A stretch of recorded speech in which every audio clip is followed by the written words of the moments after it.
Welcome to Midwest Paranormal Presents Paranormal Soup. I'm your host, Jason Bland, and tonight we have a guest. His name is Richard. Now, usually I have guests on the show that are promoting a book or, talking about something they're doing or whatever. It usually is some kind of promotion, which is not wrong, not bad. Or they're trying to get information out. They're an expert in some field. I've been telling you guys, I'm fine with that. I'm kind of over having like self-help gurus on the show, but I've been looking for certain particular kinds of guests, especially ones who, as Jimi Hendrix would say, are you experienced? The ones that have been experienced in the paranormal in the sense that they've lived it. They lived it all. They've had a crazy amount of experiences. When I talk about mine, I don't think I've had a crazy amount, but then people tell me I do. Well, there's some people that really do, and I think Richard tonight's going to be one of them tonight. We're going to be talking about shadow demons, angelic saviors, and dogmen falling out of portals, and much more tonight with our guest, Richard. And, of course, we got a lot of weird to get to in the World Wide Web of Weird to start, and, we will open up the phone lines later in the show for you to call in and join this conversation. I believe I have to thank you to Josh Turner from Paranormal Roundtable. Got me this guest. He was on his show about 3 years ago, I believe. I haven't heard that show, so this is going to be new to me. And I think Josh will join us later. So just hang in there, guys. We got a lot to get to. Let's go ahead and get rolling in the show.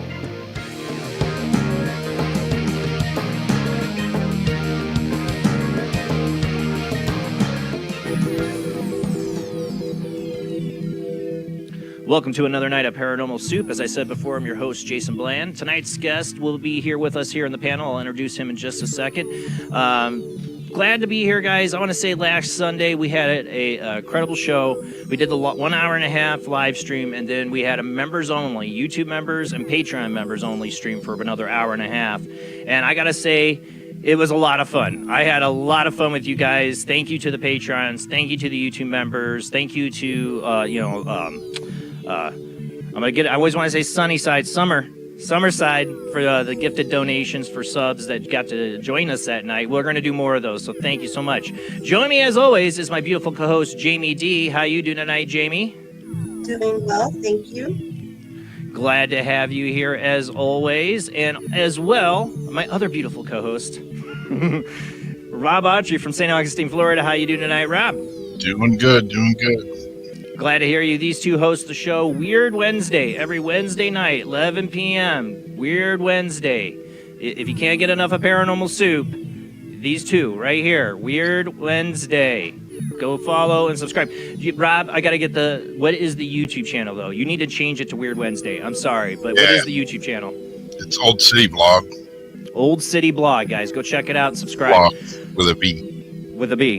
Yep. Blog. Okay. And now joining us, and he's going to join us for the World Wide Web of Weird, because, like I said, I'm bringing on more experienced guests. People are kind of like co-hosting with us, but in a sense, we want to hear from him tonight. And you're going to see his name. I love the pun on in this, is the Dick Richard. We're just going to call him Richard. I'm not going to call you Dick Richard or call you Dick. We'll just call you Richard. How you doing? It's an honor to have you on the show. Oh, thanks, buddy. I'm happy to be here. Thank you. Glad to have you here. And like I said, you let me know. We will take some breaks tonight. I know Josh, he's like, don't take any breaks, man. You're going to lose streamers, man. Don't take any breaks.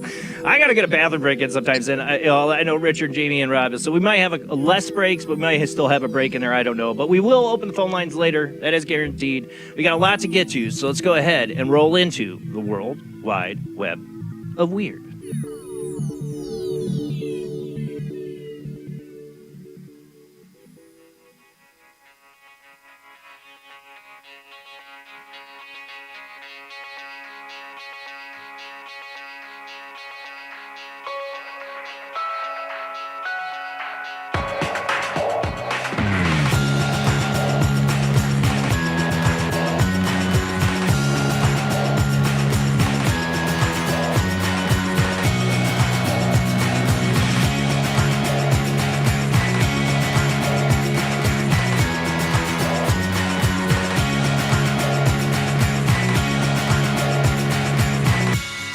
Tonight on the World Wide Web of Weird, you remember last week we talked about the incredible mega structures under the pyramid, mind blown, wow, like all that going on. And you know me, I am a definite believer that there's so much more to the pyramids and that there could be ancient mega structures. And these findings that they did with these scans are very interesting, but there's a lot being blown out of proportion, right?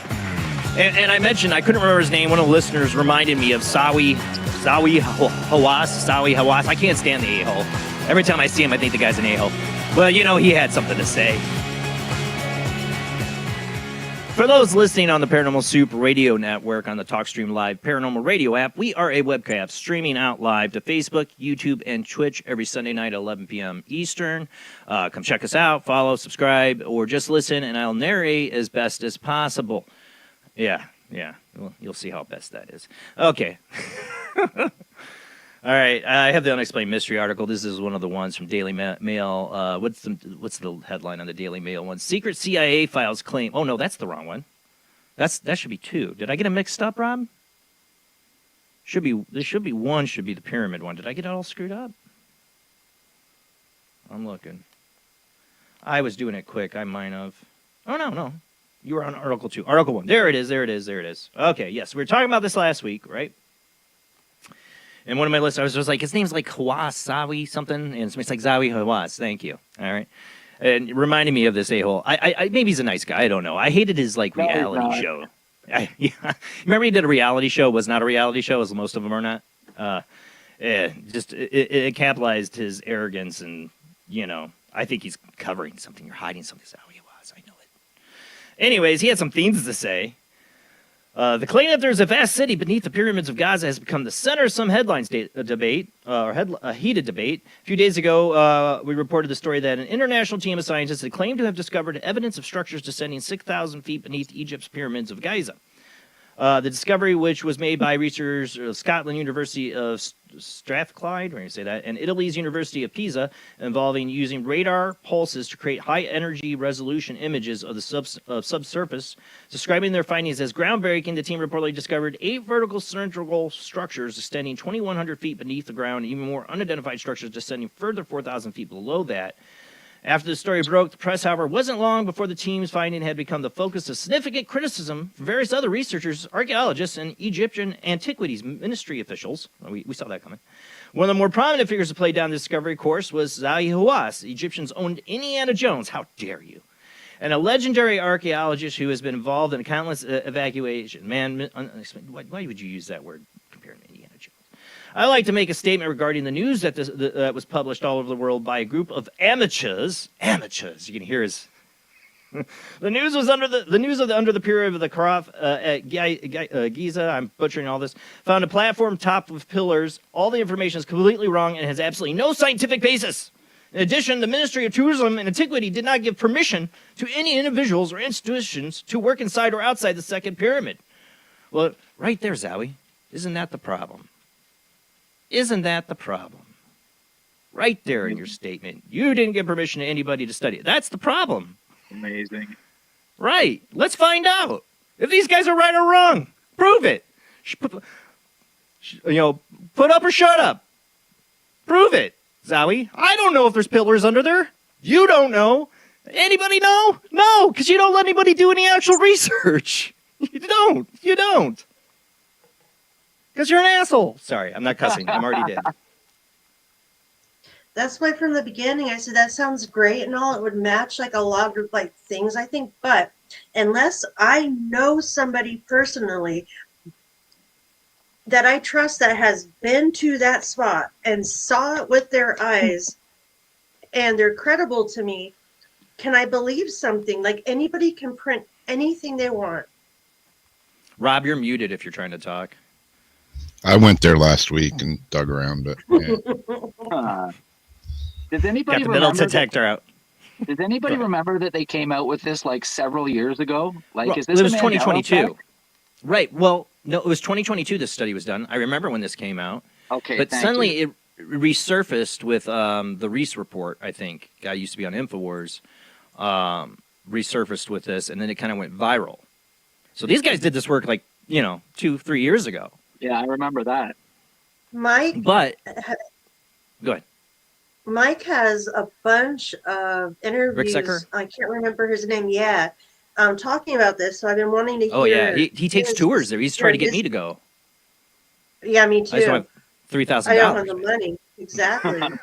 But I want to hear like the interviews, to hear what they've been talking about. Because supposedly, I think that his friend, the person he's been interviewing, has some sort of relation to their.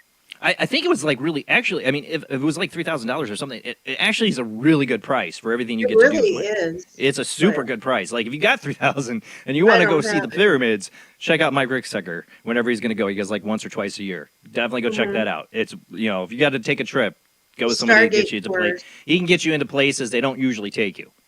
That's what I'm saying. So it's a good price, and you can go see good stuff. If I ever had the money, and not just enough for me and at least my wife, I'd go. All right, let's move on. We got to move on. And then now the next thing making the articles, and you're going to talk. You're going to be like Mandela effect, Richard, because like I've heard this before, right? I know you're going to Dude, laugh. I found several of them myself. It's ridiculous. Remote viewer found Ark of the Covenant CIA files claim. Heard this before? But this is going all over the place right now, right? Isn't there one in Trump's living room? The golden chest believed to have held the stone tablets on which the Ten Commandments were inscribed. The Ark remains one of the most sought. I'm not going to read this whole thing. Basically, you know about the CIA remote viewing program. We all know about it. And supposedly they shut it down. But this is all coming out from files that have been released a long time ago. But this showed that they had done a remote viewing on the pyramid. They've done a lot of remote viewing on the moon, on all kinds of stuff. And this was on what was under, what was in the pyramids, on under the pyramids from our last story. This was done on the Ark. Where is it? What is it? I just, this is what you're seeing. What's interesting about this, you can argue if the remote, this is like session or remote viewer number 33. Like they're given a number, and this is, they did hundreds and 33. thousands. Right. Well, they give. I don't know if that was the number. I just gave that out. Sorry, Mason. Okay. Yeah, I know. Sorry, no, I'm not gonna say that was the number. You got me going there. Yeah, sorry, no. Sorry, I gotta watch this. So, but you get what I'm saying. Like, who knows if the session, what they were picking. Remote viewers are not God. They can definitely get. They're definitely the real deal, though. There's definitely information gained. I've definitely seen evidence of myself. Either way, if they're what the information they get is right or accurate, because they talk about entities guarding this. All this information about it. The interesting part to me is the CIA wanted to know. They believed it. It was in the Clinton emails. Hillary talked about the entities and the Nephilim that were guarding it. Yeah, that's what. See, and this is when this was done. Woe to those So they women weren't paying who sew- attention to it. Woe to those women who sew armholes into pillows. It's all about astral projection. It's real, man. Yeah. Well, I mean, yeah, it's an ancient art, and remote viewings are a scientific way of calling it. You know, and I'll And the have remote viewers on. CIA It's not astral projection. Okay. It is. The CIA Yeah. wouldn't be so involved if there was nothing to it. They wouldn't even be talking about it. Exactly. It just went into a dark program after some senators in the 90s said, it's Satan. Which I might be wrong. I don't know. Okay, let's move on. All right, my son, I'm covering this one because my oldest son would love this story. Sightings of enigmatic Mokele-mbembe. Mokele-mbembe. Are reportedly on the rise. That saw that. I know somebody Really? that saw that. Yes. When? Yes. So this guy was a child soldier in the Congo in the Rwandan War and went on to fight in Congo. Oh, that's hell. That's hell on earth. He went through hell, bro. Do you know about Mokele-mbembe? And he laughed at me like I asked him if he'd ever seen a dog. Right.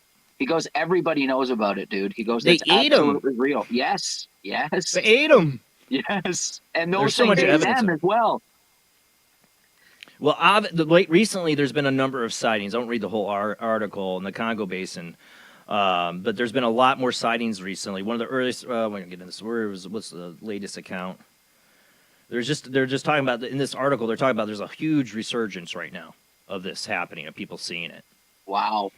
I don't know what's been going on in the Congo recently. I haven't kept up. They've had a huge civil war over there for a few years now, 4 or 5 years. That's never ended. You know. Yeah.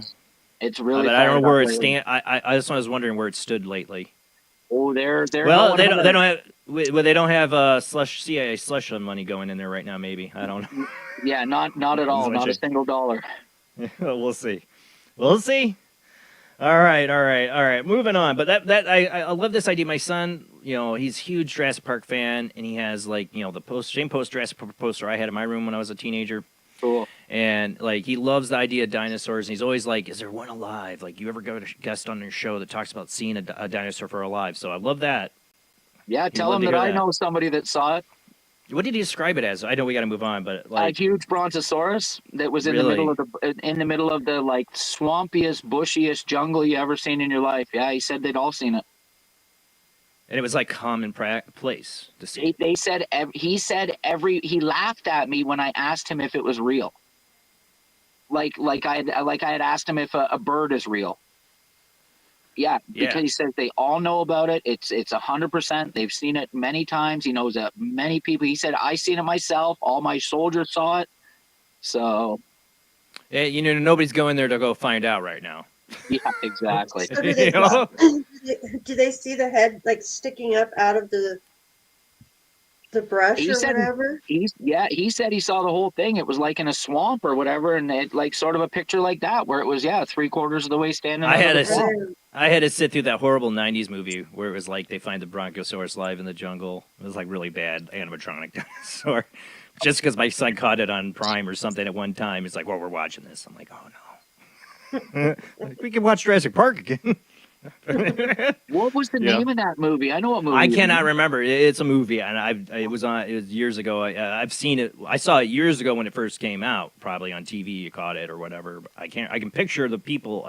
No famous actors I can think of, but I can picture the poorly bad animatronic dinosaur in it. It seemed really cool then. Absolutely. All right, we'll move on. Where are we at? So we got we're on the boy at number 4. That's right.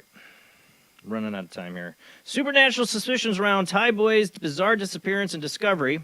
Strange circumstances of a Thai boy's disappearance and subsequent discovery have left his family and friends wondering if there was a supernatural influence behind the odd event. The eerie incident occurred on Tuesday in the city of La Puri, when the youngster vanished during a game of hide-and-seek he was playing with some friends. For an agonizing 3 hours, concerned friends, community members, and local authorities searched far and wide for the boy, who was eventually found to the mystified parents, and everyone sitting disheveled and disoriented right outside his home were confused, as countless people had previously looked for him. Further investigations of the incident only compounded its strangeness, as one of the boy's friends recalled how, during their game, he emerged from his hiding spot and unexpectedly began performing a traditional Thai dance. His confused companions described the youngster's behavior as unusual and unsettling, though dismissed it when he ran off in what they assumed was an effort to continue playing, but was actually when he went missing. Upon hearing the weird account, many in the neighborhood began to suspect the boy's disappearance was not simply a matter of him wandering off and getting lost. Instead, they suggested that the youngster could have fallen under the spell of a restless spirit, specifically that of a woman who was murdered in the community nearly 1 year ago that week. In response to these supernatural suspicions, the community plans to hold a ceremony this coming weekend on the anniversary of the selling, in the hopes of bringing peace to the potential ghosts. My worry is, did somebody get this child, abuse them, and then put them back? Because that's what we would suspect here in the United States. I'm not saying their supernatural suspicions are not warranted, because they are. It's weird that he was doing those weird dances, man, because that is weird. They do that to open portals and all kinds of weird things. Yeah. Oh, yeah. You've seen videos of that, like, occurring with people, too. I don't know. I thought that was weird, but, hopefully, weird. They need to investigate both the supernatural, or did somebody get this kid and do something horrible to him? Let me just say. That'd be my worry. Yeah. All right, on to, where are we at? That was number 4. Number 5, I don't know, maybe we're going to get time for all this. Kansas City babysitter checking for monsters finds intruder hiding under a kid's bed. Unsettling story out of Kansas, a youngster's concerns about a monster in the room took a terrifying turn when the babysitter checked for the boogeyman and discovered an intruder hiding under the bed. The nightmare-inducing incident occurred on Monday evening in the city of Great Bend as the unnamed caregiver was winding down the Children's Day. In the process of one of the kids expressed unease over what they said was a monster lurking under their bed. Hoping to put the youngsters' fears to rest and send them off to sleep, the babysitter dutifully checked the spot and was stunned to see a man staring back at her. Busted by the babysitter, the unnerving intruder scrambled out from beneath the bed, leading to a brief scuffle before the miscreant managed to escape the scene. Cops tracked down the suspect, Martin Villalobos Jr., the following day and charged him with litany of crimes, including aggravated kidnapping, burglary, battery, as well as child endangerment and several other crimes. He's currently held on a whopping $500,000 bond and faces considerable jail time for his creepy caper. Fortunately, as it would appear, the children of the babysitter came out of the incident physically unscathed. What was this guy trying to do? I don't know, but no way. And that's why you listen to your kids when they say something to you. And you check under the bed. And that's a babysitter. How terrifying. Yeah, I don't think she's doing that anymore. He's lucky it wasn't Daddy. Oh, man. Yeah, that dude would be dead. Yeah, it's a good thing he was under my bed, because if I would have found him, it would have had a different ending. That dude would be dead. Be dead. I'm just saying, man. I found anybody in my child's room, they'd be dead. Bro. It wouldn't even, no guilt, no second thought, they'd be dead. 100%. 100%. All right, we're gonna run out of time. The Florida story. We got not a Florida person, Florida shape-shifting UFO. Go ahead and play the footage. We'll see what people think. Mesmerine video filmed in Florida showing peculiar UFO that appears to change shape as it hovers. My question: garbage bag or shape-shifting UFO? Because that's the speculation. I even was thinking. I do a zoom in over here. KJ Osborne shows a lot of this on his show. He's been watching these guys for years. Those shape-shifting ones like this? Yeah. The way it's falling, though, it looks like some sort of light, like a balloon or plastic, maybe deflated, something kind of like rolling in the wind to me as it's falling. Only thing I would give skeptics is it kind of reminds me of that it's black. If when Indiana Jones jumps out the plane with a raft kind of thing, it's like some kind of thing like that, but it's not totally. And it maybe it's a shape-shifting craft. I don't know. It's hard to tell. But it's isn't just the way it's moving as it falls, almost like with the wind. But that's the thing. I don't have any audio on this, I don't think. And what were the winds? Was there enough? I mean, you'd have to have pretty strong winds to take something that big up in the sky. Just falling down if it's light enough, like a balloon. From what? It's going to roll around. But from what? What would it fall from? I don't know. Right. I mean, so it would have to get blown up there, and I would think it would have to be some crazy ass winds going on in Florida. Was there some crazy ass winds going on in Florida, Rob? You're muted. Yeah, it's been pretty windy, but this really reminds me of a kite. Or a kite, you think? Because I have really big, like big show kites that I used to fly. That the only thing though is it's kind of turning, so a kite wouldn't do that. Wouldn't do that, right? And the way it's moving, I would think, unless they were losing control of it. I'm not sure on this one. I really don't know. Yeah. Kind of looks like it's manifesting light as well from the one side. It could be reflection of the sun too. Yeah, what would be up there? Like I said, it had pretty strong winds to blow something that big up there to keep it up afloat. That's what I'm saying. If it's some we got to move on. Kite, you could fly that in 6-7 miles an hour. Yeah. It would inflate. But, that looks like it's thicker than it. All right, we got to move on. Because I got to get into this last one. I think I got two. Did I put two pictures of two articles in here? Because I saw both of these running around the internet. First one, Bill Gates, within 10 years, AI will replace many doctors and teachers. Humans won't be needed for most things. Unless you're a baseball player. Why? Remember, Geordie Rose, the inventor of the D-Wave computer, told us what AI was many, many years ago. And that's that he called them the Lovecraftian old ones. Right? They're not demons, but there's something else like demons, and they don't care about us. They consider us like ants. Well, either way, what you're Angel. doing with AI, what I'm show the other article. It should be like photo B, I think. Article 7, photo B. Yeah, so Bill Gates says 2-day work week is coming in just 10 years, thanks to AI replacing humans. Now for most things. He's saying that, but there's still going to be a need for certain people like baseball players. And while he's talking about this like it's a positive, he keeps going back to saying that it's pretty terrifying in the same breath. But because we have to kill a lot of people. That's why. Whoops! Did I say that out loud? Oh, so he goes back and forth. The Terminator's a documentary. Yeah.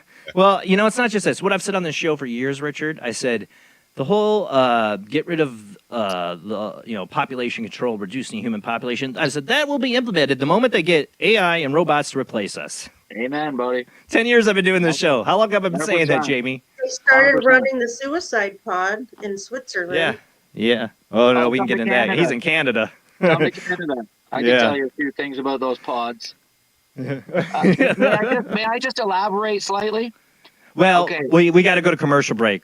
We can get into that. We'll get into that. We got another couple hours to get into all that. I'm sorry, Richard. I know that's a whole other conversation. Probably best I don't say boo. Yeah.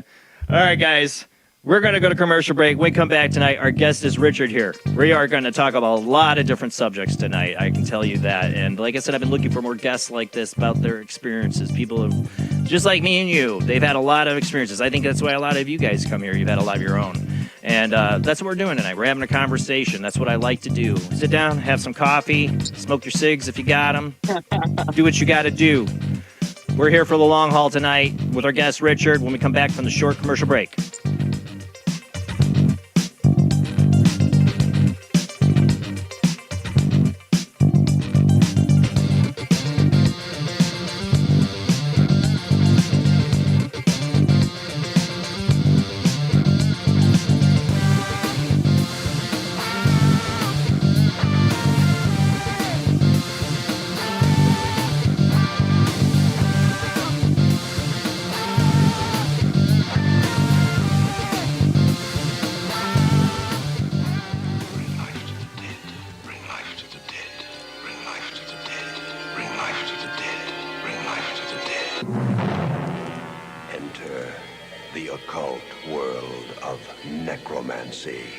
You were brought here for one purpose, necromancy.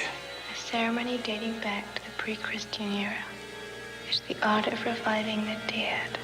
It requires involvement with evil spirits by the person performing the act. The devil god brings life to the dead. No, please. No, please, no. And death to the living. Necromancy. Starring Orson Welles and Pamela Franklin. From Cinerama releasing. In color, rated PG. Parental guidance suggested.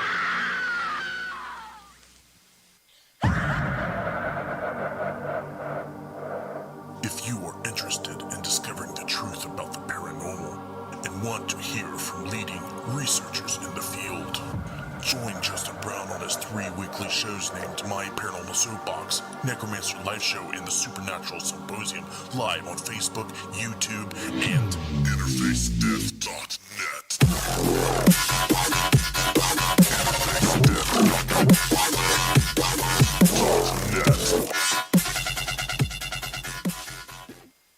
He is conducting an experiment into the combined effects of sensory deprivation and hallucinatory drugs. The subject of the experiment is himself, and the experiment is out of control. Ken Russell's Altered States, a film that must not be missed, is in the West End now. Altered States, Certificate X. Hello, I am Fernando Martinez. I think by now you know I am an emotional kind of guy. People stop me in the street and say, Fernando, what the hell is wrong with me? Silk shirt, hairy chest, enough aftershave to drown a household pet, but I still cannot get a woman. I tell them you are an ignorant fool. Without a symbol of power and fertility around your neck, what kind of woman is going to respect you? That is why I have teamed up with Medallion Man, the shop for medallion needs. Medallion Man caters to all levels of masculinity. For the strong, silent type, a medallion the size of a hubcap will say everything that needs to be said. Even singing medallions for the Casanova, who knows music is the food of love. Model trains, dollhouses, diapers, whatever your interest, we've got a medallion for you. Don't forget, every woman knows if you can't support a medallion, you can't support a family. This is the sound of a space clock aboard a U.S. satellite 180 miles above the Earth. No one winds up this timepiece. It's powered by a tiny battery, a battery that delivers power for years without replacement. Now the same type of battery, the Duracell battery, can bring new reliability and long life to your battery-operated equipment. Radios, cameras, toys, all run far longer. Duracell batteries, the long-distance power cells, outlast any ordinary battery. The same type of battery that keeps space clocks running for years can bring long life to anything powered by batteries. Dura, as in durable. Cell, as in power cell. The Duracell battery, made by Mallory. Switch to DCS ranging. 240, nominal to profile. We're in the pipe. 5 by 5.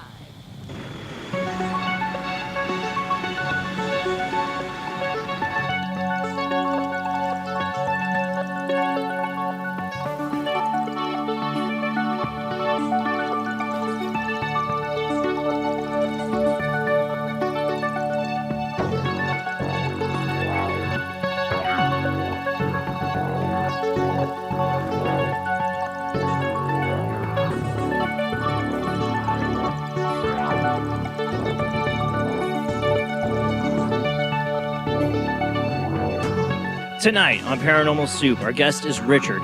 We are having more guests like this. We're going to be talking about their paranormal experiences.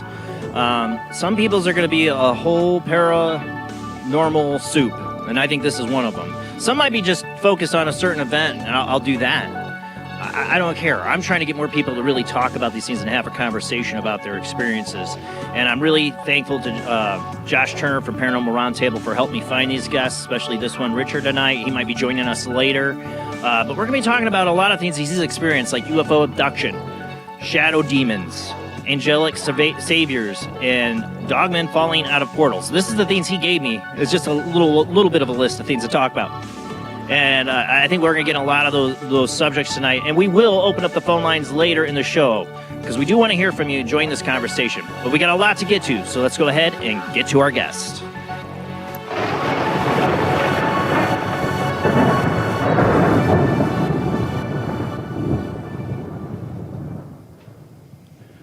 All right. Richard, thank you so much for joining us tonight. We got to talk on the phone a little bit a couple days ago. And I stopped you from talking too much because I'm like, I want to save it for the show. Save it for the show because I know it's going to be good. Thank you again for coming on tonight. And I'd like you to give a little more of an introduction for yourself tonight, kind of who you are, and we'll get into where you want to start with these experiences. Well, thank you, sir. I appreciate it. Thank you guys for having me on. My name's Richard. I live in Canada right now, a couple hours north of Toronto. Used to live in Vancouver for about 10 years, between 2021 and I guess 2011. So most, I guess the UFO abduction and the Angelic encounter, the first Angelic encounter happened out in BC, and the rest have sort of followed me back here to Ontario. And start with that UFO thing. Okay, so we used to live at the corner of number 99 Highway and 25th Avenue, and I guess it's technically South Surrey, the borderline of White Rock in Vancouver, right on. And number 99 Highway is that highway of tears where all those women have disappeared from. I thought that's what it sounded familiar. Yes, and do you know what the locals think about that? The local natives? What? They said it's Bigfoot taking all those girls. I think I've heard a guest talk about this. Yes. Yes, they've said they make that very well known. Anyway, that aside. So when I lived out there, I used to be involved with a very nefarious crew of people, and we weren't exactly doing the right thing in life. And I think that's what brought a lot of this negative energy on myself. So God really, I don't know if I opened up, doorways, or, well, obviously opened up a bunch of doorways, because this kind of stuff doesn't happen unless you do. So I'll talk about this UFO abduction. So I got woken up, I don't know, it was probably 1 in the afternoon. It was 11:30. All the guys come into the house and they start watching poker on TV. So I left, and we had a coffee shop right next door, and I went and got coffee for myself and my 2 buddies' wives. I get back within about 5 or 10 minutes, and we're standing out in the backyard, having our coffee, smoking a cigarette, talking. And then I walked back up to the house, and as I reached the back steps, the 2 women just went hysterical. And they were both standing in the middle of the yard. And as they were, all I heard was, Maury, what is that? What is that? And that's my last name. And all I thought is that somebody, because of how crazy and hysterical they were going, I thought somebody was climbing the fence with a gun. That was just the first thing in my head, because they were losing their minds. So I ran back over to where they are. We had a great big yard at the time, and I run across the yard. Like, what are you 2 babbling? They were hysterical. Yeah. I said, what are you 2 babbling about? And Cindy goes, that. And she points over the trees, and it was a silver orb. And this silver orb flew over the trees, and I want to say it looked so unnatural. Instantly I knew, it freaked me right out. And I'm thinking to myself, what am I seeing here? I'd never seen this color silver before. I don't know, that doesn't make sense, I know, but it looked otherworldly. You know what? It was just I can't even describe it, man. So this, but it was like metallic silver, or like a metallic silver. Yeah, exactly. Okay. But it was the strangest thing I'd ever seen in my life up until that point.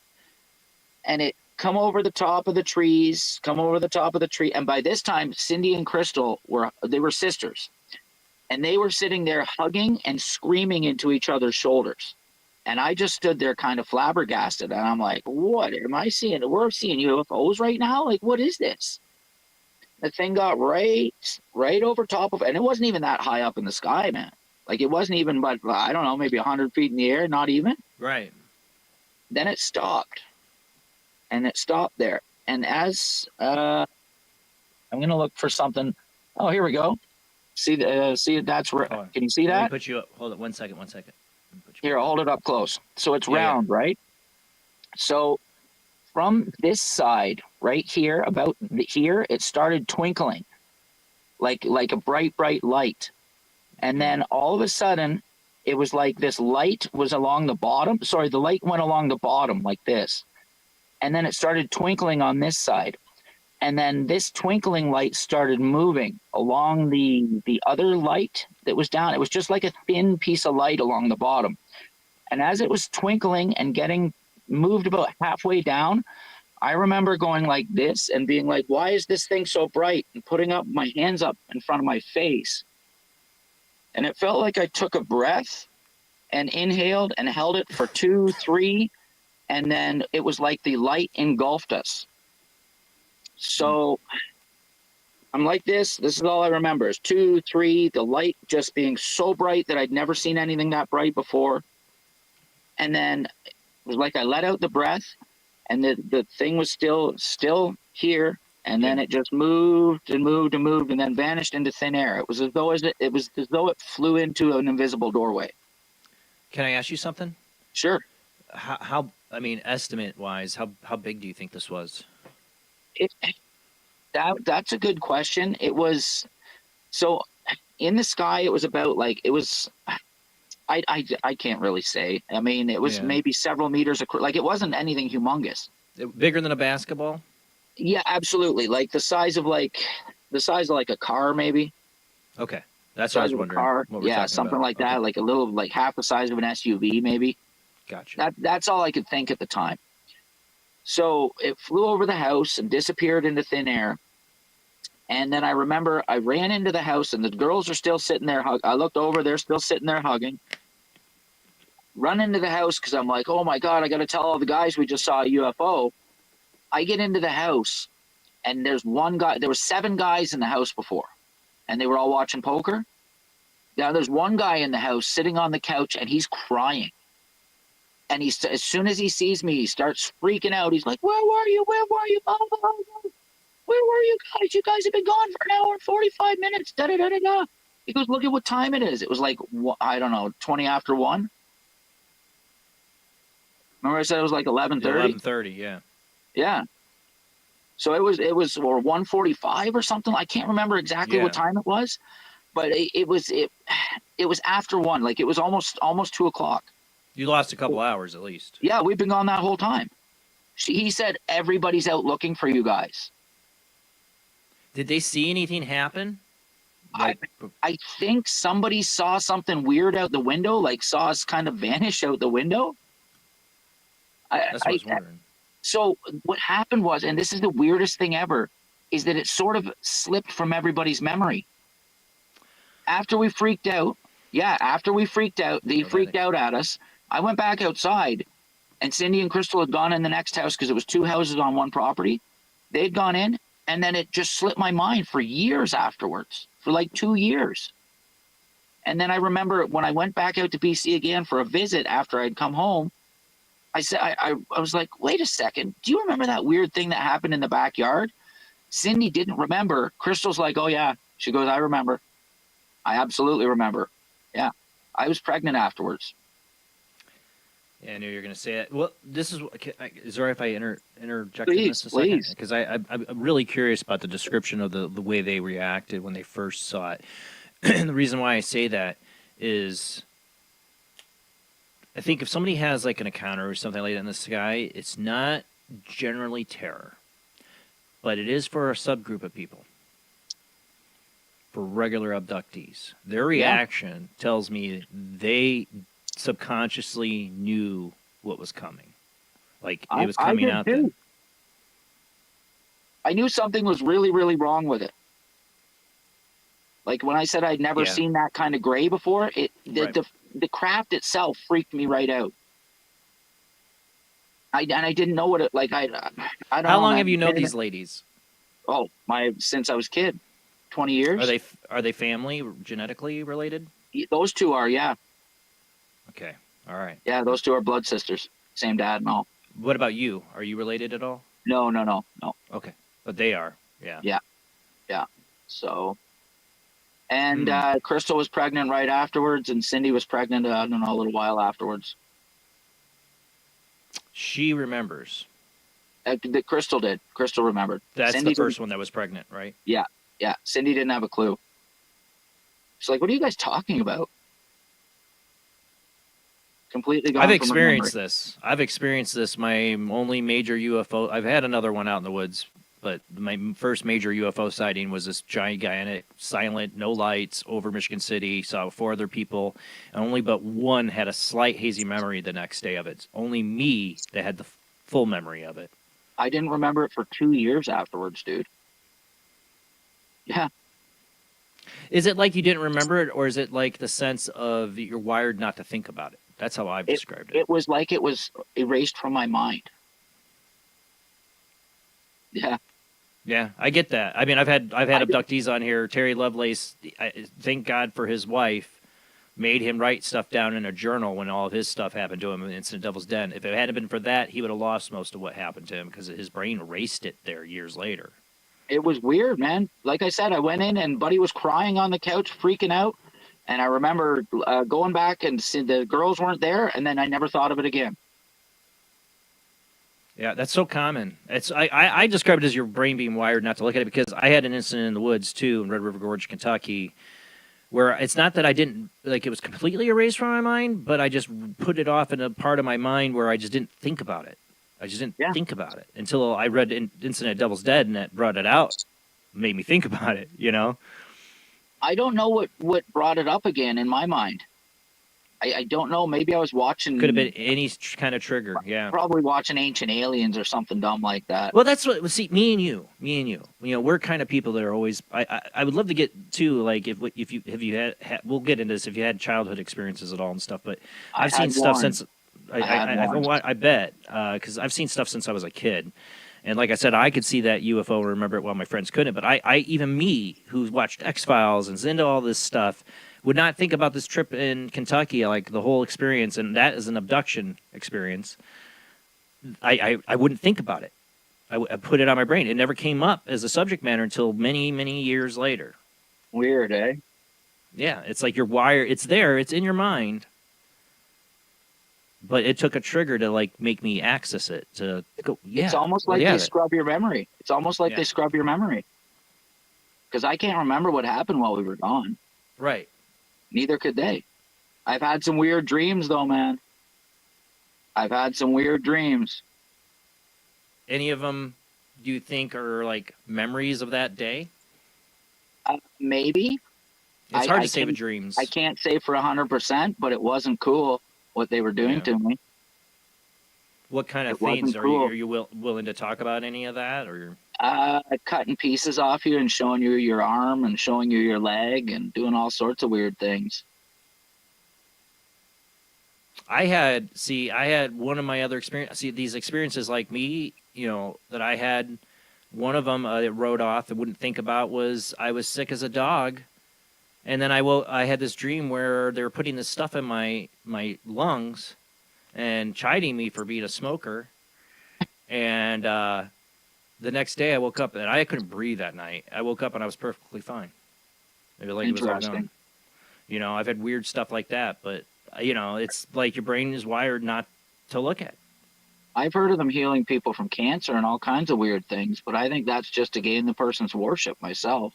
Yeah. Well, I don't worship them. I particularly wrote it off and forgot it. You know, I don't know. Maybe it is just a dream, and it was a coincidence. I was totally cured the next day. But yeah, I hope what I remember was a dream, bro. Like, right.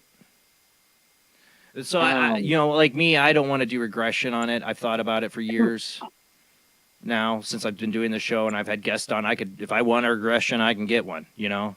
Yeah. But I'm like, do I want to know? Like, do I want to bring stuff out? Yeah, I don't know yet. I'm still at that point, you know?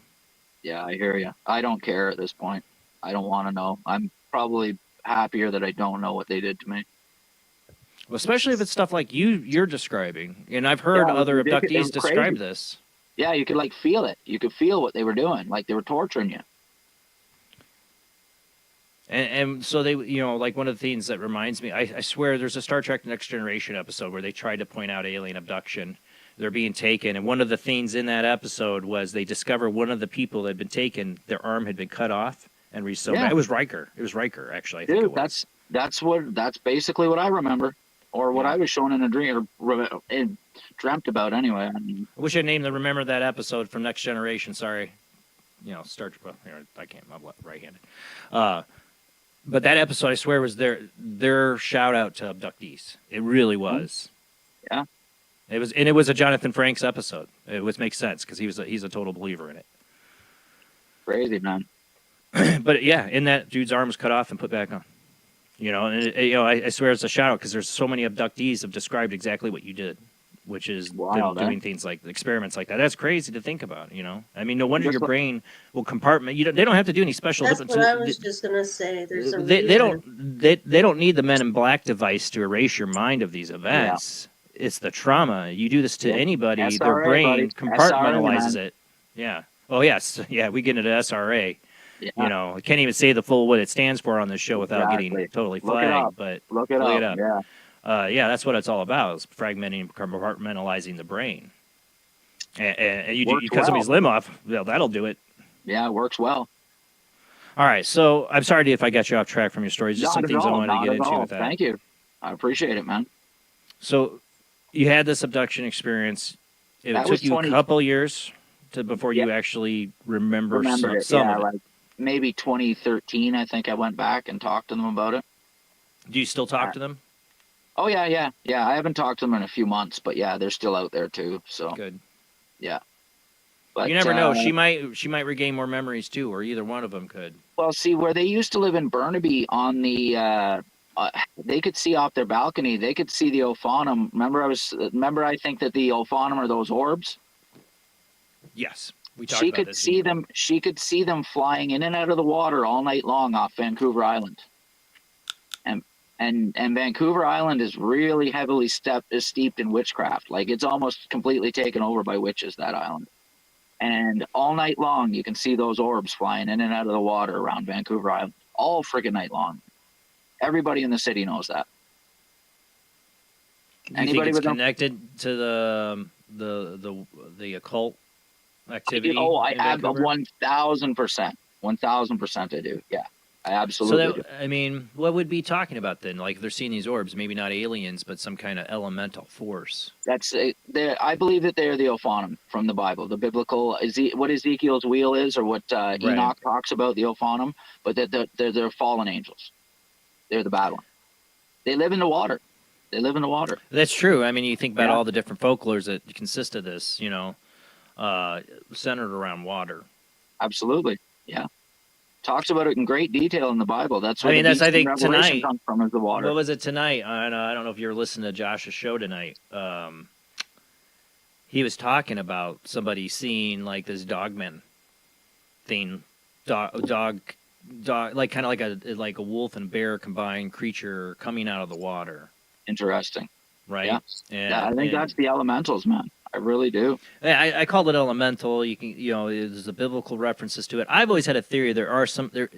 I think some of there's things that are energetic life forms. You would only see them as like a huge ball of light, but they're also, in a sense, portals. They're transportation devices. Interdimensional taxis.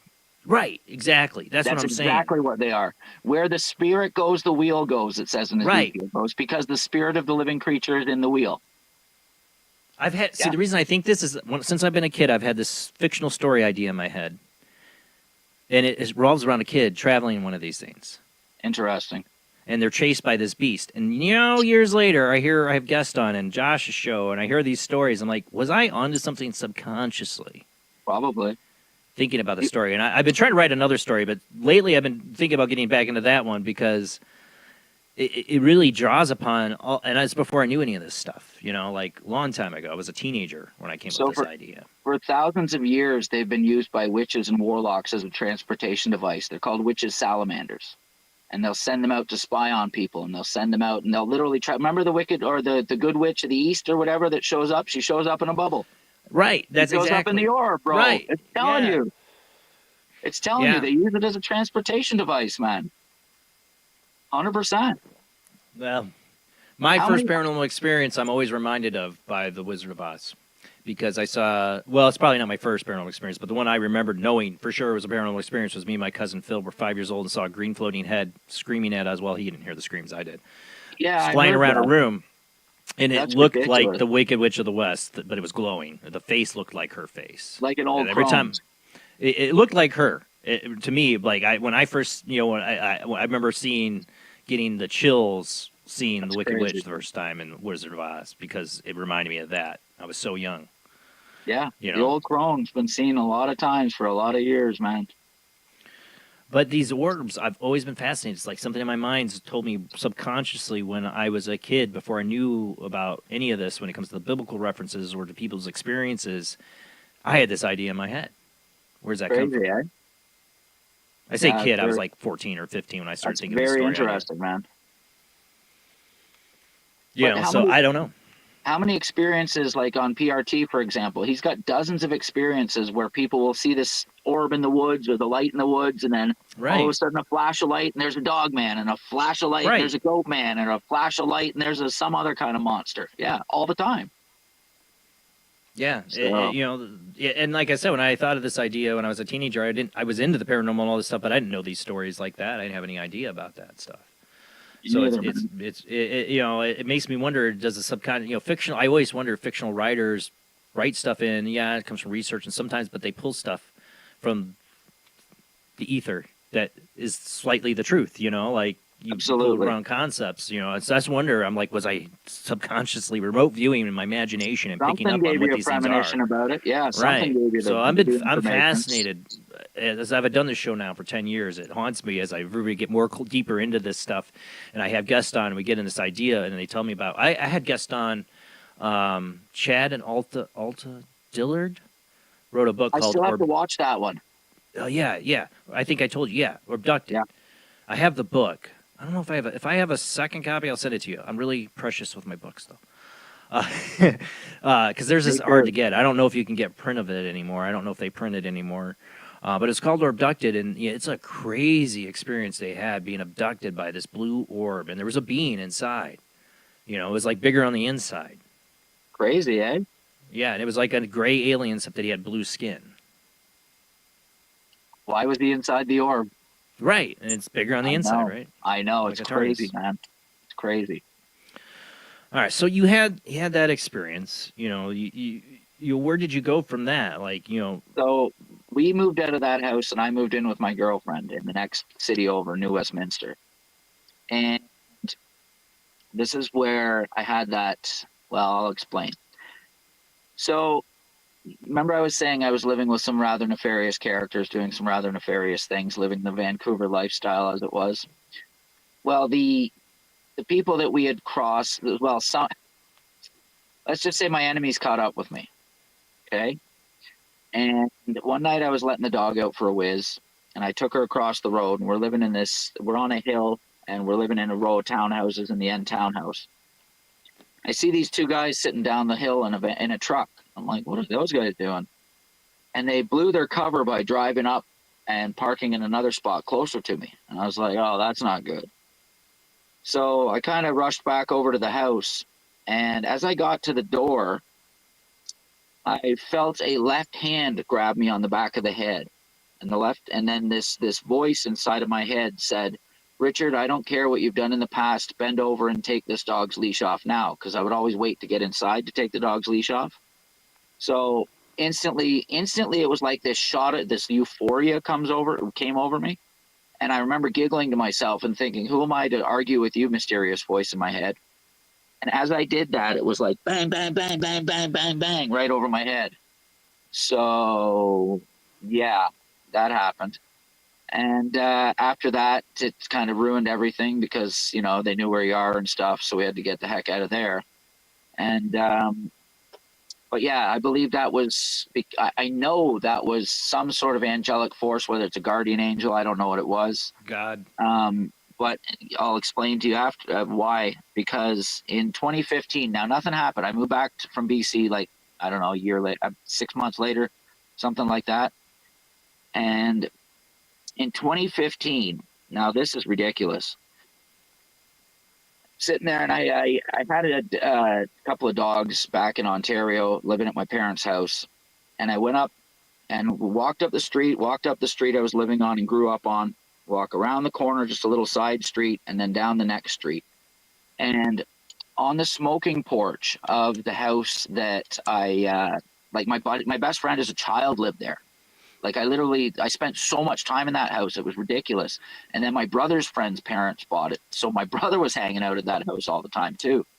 And on that smoking porch of that house, all of a sudden this thing stood up.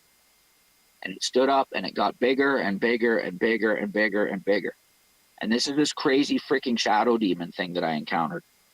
And this thing looked like a steroided Brahma bull.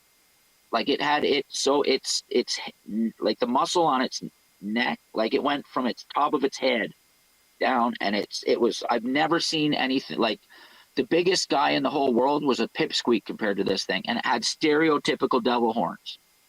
This thing instantly started roaring at me, okay? And then it formed this like mind meld. You've heard of that, where they're like in your head and you're in there. So it starts telling me, I hate you. I hate you. I hate, over and over and over again. That's all it said to me is, I hate you. I hate you. I hate you. So it started roaring though, like roaring physically. The two dogs saw it. So the two dogs, these two little Staffordshire Terriers I had, just went bananas. Just went bananas. So I thought to myself, oh shit, oh shoot, I've gone completely insane. And then I looked down, but the dogs see it too. Yeah. Right? So I'm like, what in the heck's going on here? So I've been trying to control these two dogs, and they're like jumping over each other, trying to be the one that's the farthest away from it. It was funny. They're like leaping over each other, right? And so this thing, it's all of it just making itself, and it's growing. It's making itself larger and larger and larger and larger. It's like 10 feet tall at this point. And it takes one step sideways off of this smoking porch, and it's down in the yard next to it. And as it was walking, it was like doing this with its fingers, with the big clawed fingers, and it looked like it was playing the piano. There we go. It was doing this with its fingers, and it looked like it was playing the piano. Then it was walking sideways, like walking sideways between the two houses, and it's roaring, it's roaring, it's roaring. Yeah. And it's telling me over and over and over in my head, I hate you, I hate you, I hate you, I hate you. And then it took one step, and it up on the next roof.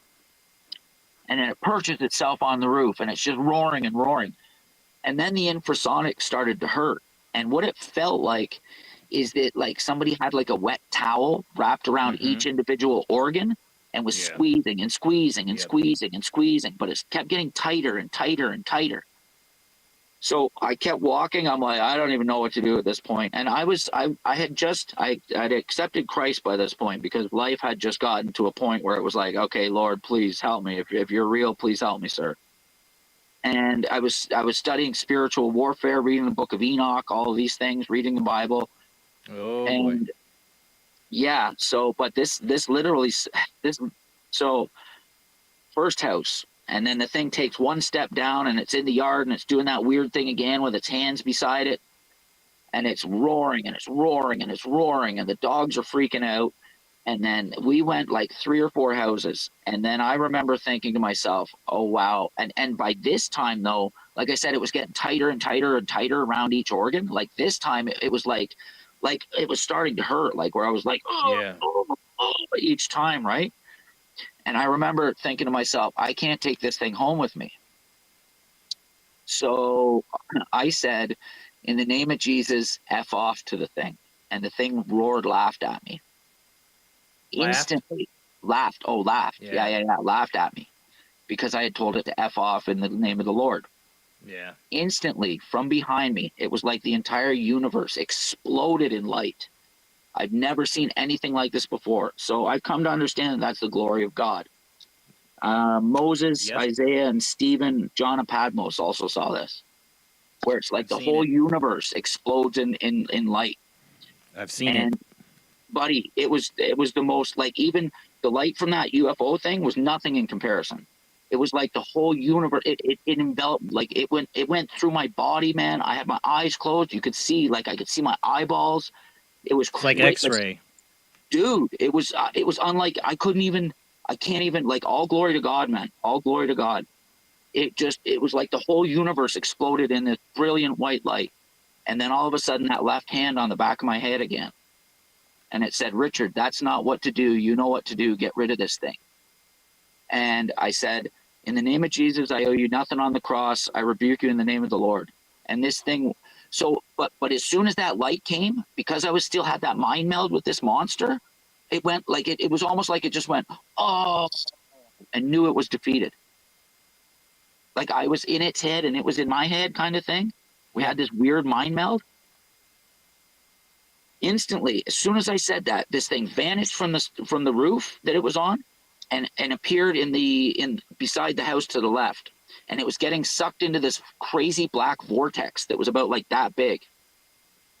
And you know when the Tasmanian devil in the cartoons would get stuck in a box, how it would like be shooting out from all different angles trying to get away? Yeah. That's what this thing was doing. And I was like, oh, yes. And I was like, in the name of the Lord, I owe you nothing on the cross. I rebuke you in the name of Jesus. And the thing, poof, vanished. So I'm just like, what just happened there? Right? And then the light went away and everything. And instantly, you know, all glory to God, man. They saved me. They saved me that night. 100% saved me that night. So I get home. I get home and I was freaked right out. I was freaked out. I told my parents, I'm like, I just saw a demon, man. And they're like, okay, this guy's gone completely insane. 3 days later, I'm sitting in the back room and I'm playing on the computer. And all of a sudden, like all the bells and whistles went off. Like I call it the Holy Spirit alarm clock, where like everything's like something's wrong. Something's really wrong. I get up and I go into the next room where my parents are watching TV with the two dogs. I look up on the roof out the window. That thing's perched on the roof watching my parents watch TV. It turned its head and looked at me. I looked up at it, and then it like jumped backwards into the shadow of the leaves of the tree and then vanished. The next day, my dog was sick. My favorite dog out of the two was sick. He died a few days later. And then this was like November. And then my mom died again in March in a real strange incident. So I don't know. I say I don't know what happened, man. Well, I've seen that light. I mean, when you've heard my shadow person experience. You know, I think we talked a little bit about it on the phone. But when I was levitated up off my bed the third time, you know, I said, God, I'm sorry. God, please forgive me. I'm so sorry. Help me. Amazing. You know, and I was paralyzed. It wasn't like I was saying it with my mouth. I think I did utter or croak out, God, help me. But in my mind, I'm like, I'm sorry, God. I'm sorry, God. I'm sorry.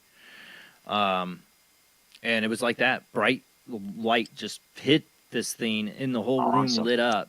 And Amazing. I heard it, you know, it's like it was connected. Like the way you talk about it is connected. This thing would have this evil laugh that'd be in my head, and make the whole room. It almost seemed like it echo off the walls. But I don't know if you could actually hear it with my ears or I'm hearing it in my head. And this ain't an evil laugh. Well, it screamed like painful scream when this bright light came in and was gone. Awesome. Praise the Lord. Know? And you know, I didn't call out to Jesus. I'll admit that now. You know, I got more into that later. And like I said, I don't call myself a Christian because I don't like to associate myself with what most people consider Christianity nowadays. I understand. But you know, I became a firm believer in a higher power at that moment. Amazing. Yeah. And still, you know, and you know, that feeling I had was the most peaceful, loving feeling I've ever felt. Exactly. It was like I say, it was a shot of endorphins both times that it hit me on the head. He touched me on the head. Both times I felt perfect. Yeah. That's why I said God when it saved you the first time, because the way you said you giggled. Yeah. You know, the way you felt it, it's like the oldest friend you just realized is always in there. Amen, man. It was it solidified everything for me at that point. I mean, I still didn't give up my trash bag ways completely at that point, but I knew God was real at that point. 100%. 100%. Go ahead. So I was still doing some ridiculous things and hanging out with some ridiculous people. I hadn't repented by that point. So I was working for these guys who were running an antique store. And they started getting people dropping off all these antiques to them. And they got kicked. The store didn't do too well, so they took all the stuff from the store and they brought it into their house. And I mean, this house was jammed. Like there was only like a little alleyway that you could go through, and there were so many antiques. And like I said, people started giving them things. And this is why you really got to watch what people give you, man. Because all of a sudden, one day, like I was hanging out with these guys for months. And then all of a sudden one day, Josh is like, "No, man, you can't come over." I'm like, what are you mad at me?" And both him and Graham were like, "No, man, you can't come in." I'm like, okay. So I didn't see them for a couple of months. But you'd see them outside smoking cigarettes, and they just looked like freaked right out every time I saw them. It looked like something was real. I knew something was wrong because I knew these guys well. All of a sudden, I don't know why, but one afternoon they're like, "Hey, man, you want to come in?" Like I was walking by, I'm like, "Hey, what are you guys doing?" Blah, blah. So we go in, and I noticed that when we were walking through the house, they're like looking everywhere. I'm like, because I'm watching them. I'm like, what is going on here? What is going on with these two? Then all of a sudden I noticed that both of them had put their bed in the same room. So I'm thinking, what are you two doing? You know the signs. I thought something else was going on. I'm like, what are you two doing in the same room? That's weird. Right? So we're sitting there watching TV, and they're kind of looking at each other, and I'm just like, but it's not like lovey-dovey eyes. Like they're looking at each other with fear in their eyes. Yeah. All of a sudden, I start hearing something in the other room, and it sounded like there was a cat running around, like bang, bang, ding, ding, ding, ding, banging into things and knocking over things. And I'm like, boys, you got a cat in your room, eh? There's a cat out there.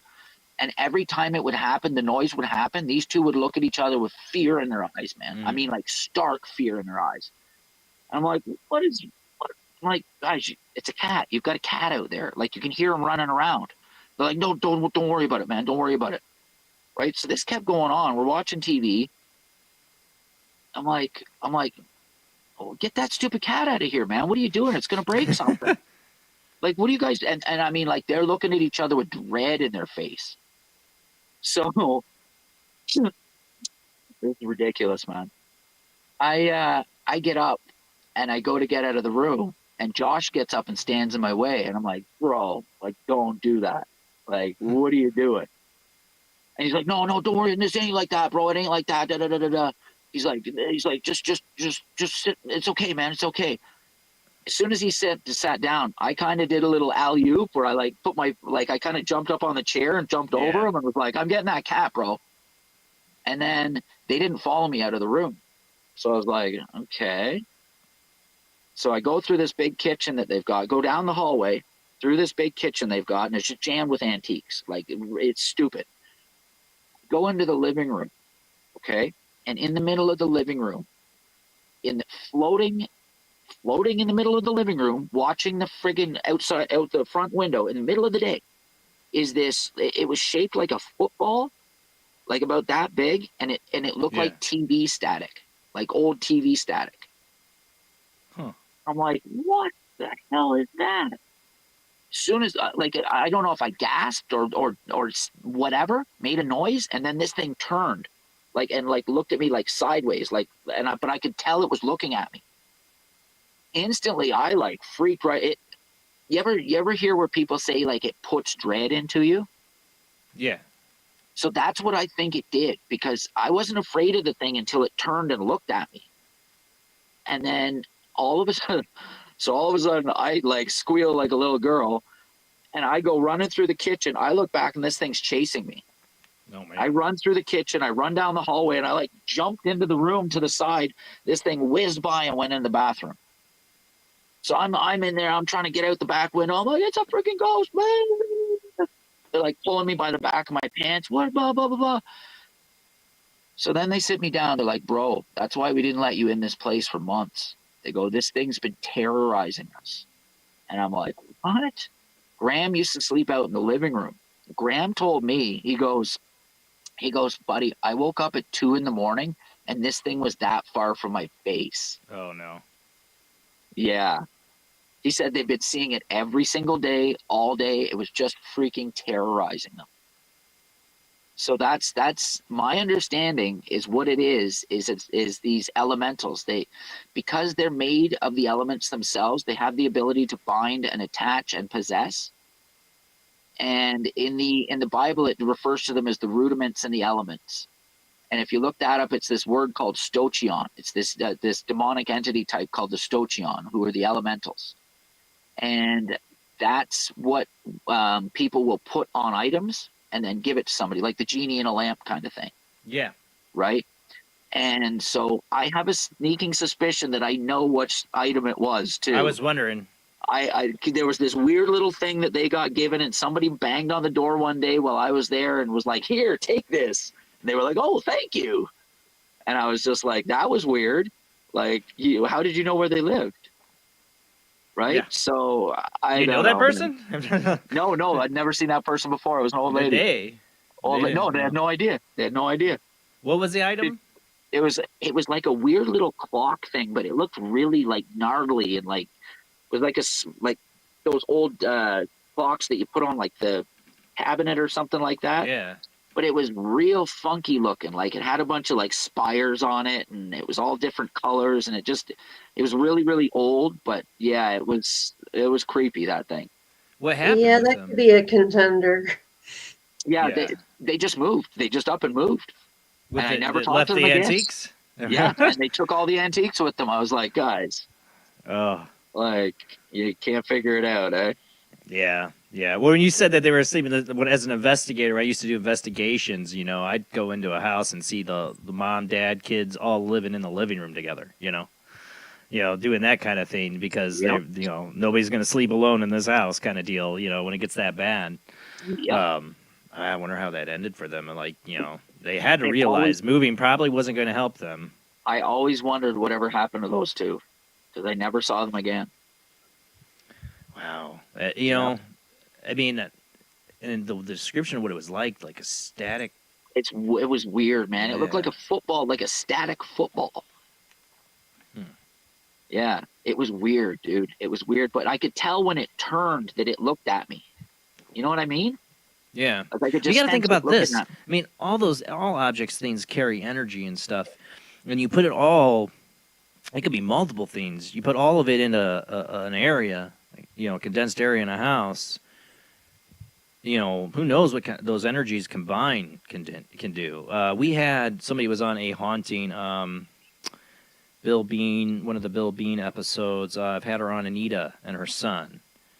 And that's a great haunting episode because in that, she had to take over a friend of hers died. He was an anthropologist or archaeologist. Oh, wow. And he had all these artifacts, all these artifacts in his house. And she had to catalog this stuff and deal with getting, because he had passed and left it to her. And they had like that kind of stuff, crazy stuff going on. I've seen lighter versions of that energy. I'll see like that kind of in the air, like starting up, and sometimes before an apparition, you'll see the energy kind of like it's trying to come into like a shimmer play. Yeah, like it'll either be a really light, like shimmer, like iridescent paper in the air, and then it starts to get a little bit more like. Well, I've seen that kind of.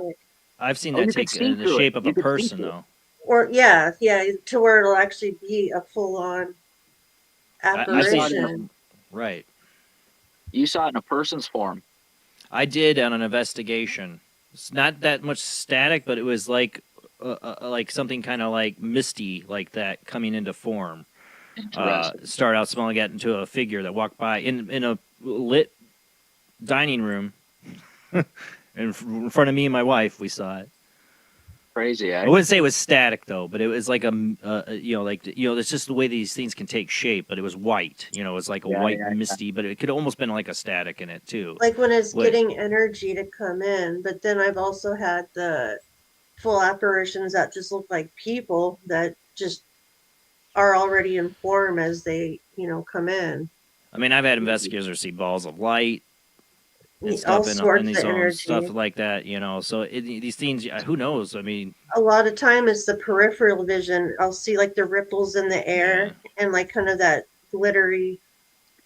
Yeah. I would like to get back a little bit to. We got to go to commercial break here soon, but before we do, so with the what you believe, the demonic encounter, this thing, the way it was so big and loud, and this was on your family's property. I mean. I'm just wondering, what connections? Is there a family line involved with you or something? I feel like you have something more to that, why it was there for you. I really think that it was the Lord's way of waking me up.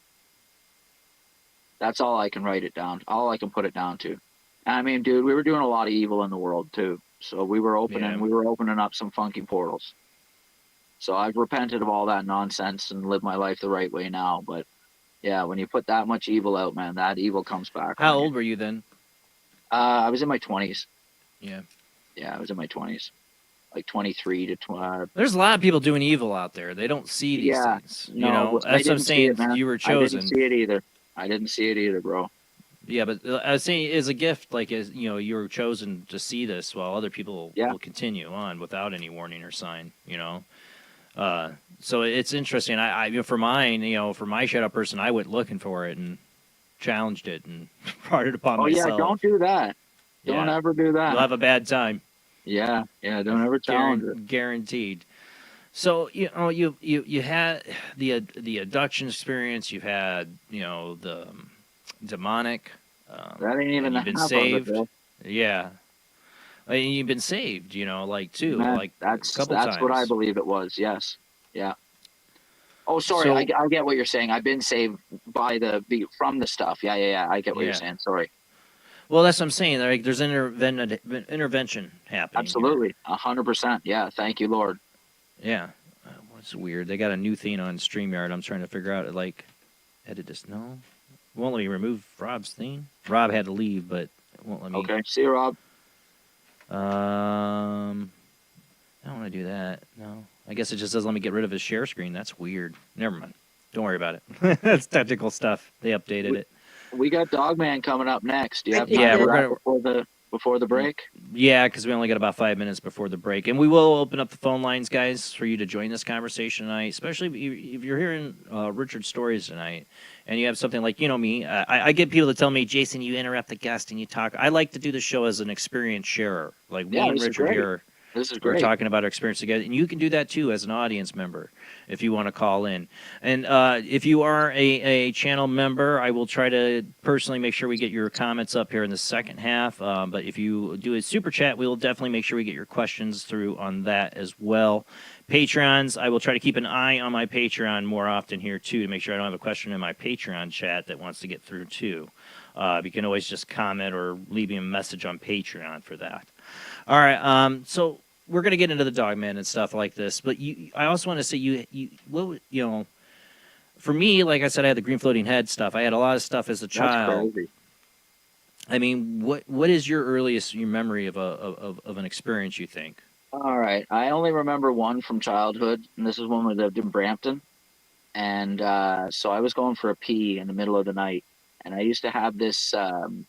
Those great big rabbits that it was like a big stuffed animal rabbit. It was like 4 feet tall or 3 feet tall, something. I used to use it for wrestling when I was a little kid. Yeah. Like the kind of thing you get at the carnival or something like that. Yeah.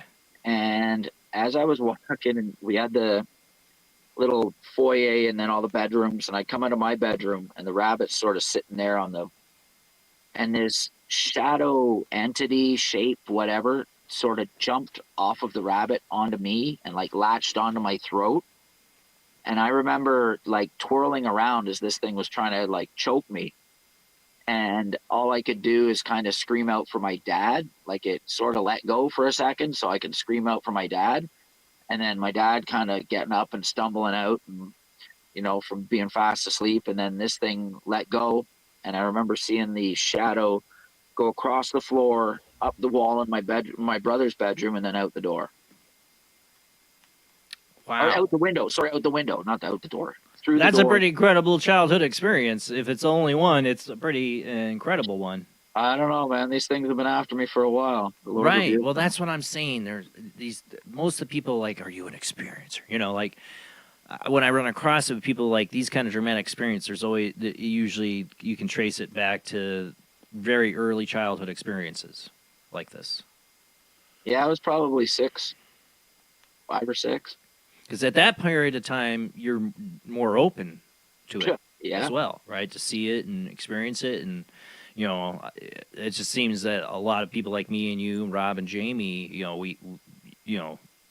we've had these experiences since we were kids. And there's a period of time where you go away from it, right? And life tries to tell you these things aren't real. And and that, but you always end up coming back to it because you're something different. I'm not trying to say we're all some special. I think everybody can see these things if they open their eyes really to it. But it just seems to be common. You know, when I have guests on that have had these experiences, it's something that goes back. They've had them since they were kids. I remember always being afraid of ghosts as a kid, like absolutely just terrified. Just terrified of quote-unquote ghosts, just ghosts in general. See, I was a believer. I was a believer because when I saw the green floating head, and then I saw Ghostbusters, and they had Slimer, and it was like that glowing green, just like the head I saw. I'm like, well, Slimer could be real, you know. Crazy. I was fully convinced, you know, I could be a Ghostbuster one day, right? You know. Exactly. Because you know what I'm seeing on the big movie screen, like, could generally be real. Because people tell me this stuff's not real, but I've seen it, and I never forgot it. You know. Oh yeah, I always knew it was real too. I always knew. Sorry. Christine inspired me to do IT, you know, play with the knobs of the car when I was like 8, and Poltergeist inspired me. Huh? Yeah. Christine? And, yeah. And then Poltergeist with the, you know, TV, I would play with the static, and I'd be making my own Ouija boards at 8, trying to figure out like what the stuff was that I saw as a kid that was following me. Satan in Hollywood getting to Jamie. Get out those Ouija. Get her the pink Parker Brothers Ouija board. You know? Dude, last time I walked in Toys R Us, there was a pile of Ouija boards that was like this tall.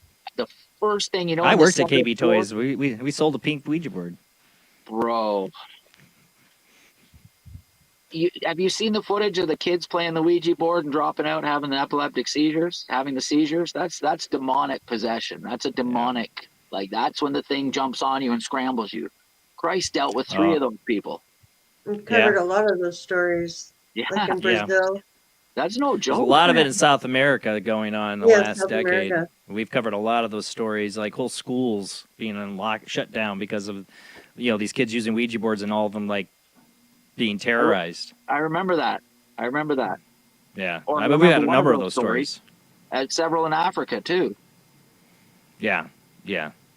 What does James say? I remember when the dog statue came to life in Ghostbusters. That was the only thing that freaked me out about that movie.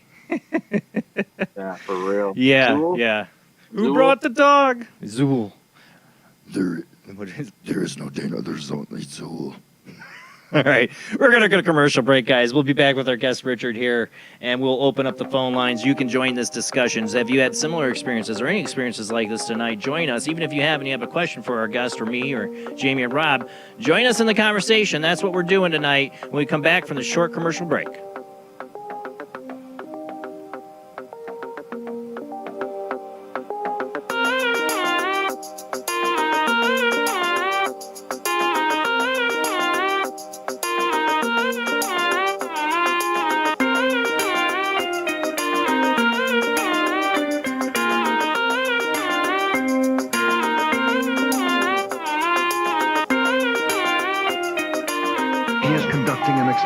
Into the combined effects of sensory deprivation and hallucinatory drugs. The subject of the experiment is himself, and the experiment is out of control. Ken Russell's Altered States, a film that must not be missed, is in the West End now. Altered States, Certificate X. Do you wish for more paranormal and spiritual content? The Paranormal Chronicles magazine is a free digital magazine crammed with the very best in paranormal and spiritual articles and features. No sign-up, no subscription, just free reading and knowledge for you. Read today at www.paranormalchronicles.com/magazine.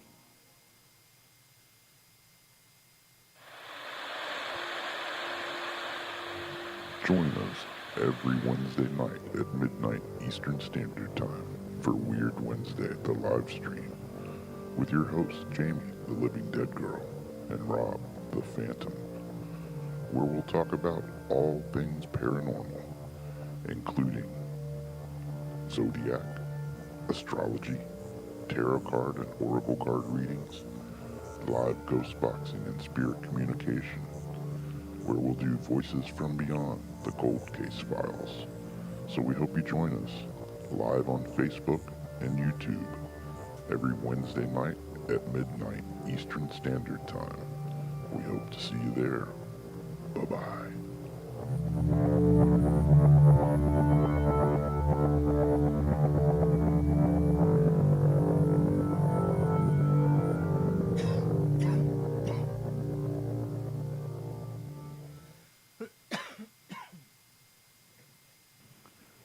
Paranation Magazine is a new paranormal magazine based out of Denver, Colorado.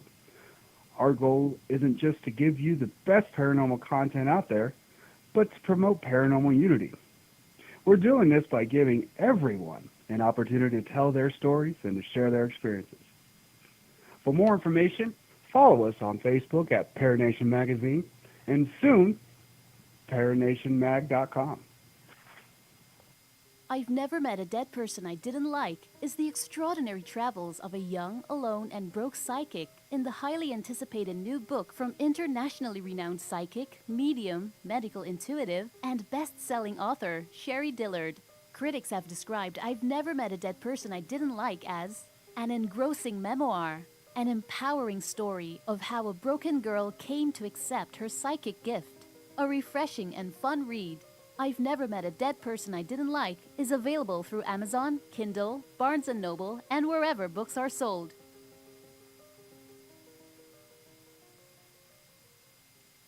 Wrote Spirits of the Dead with a pen dipped in warm blood.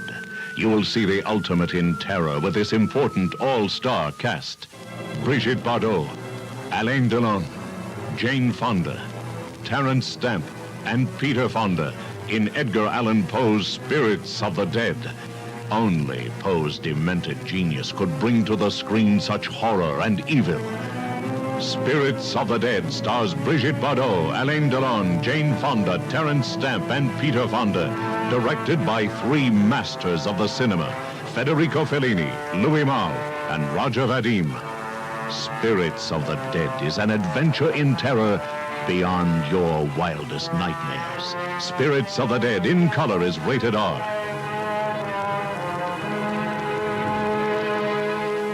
So they're okay. So, does anybody want to play Parcheesi? Okay, who brought the dog?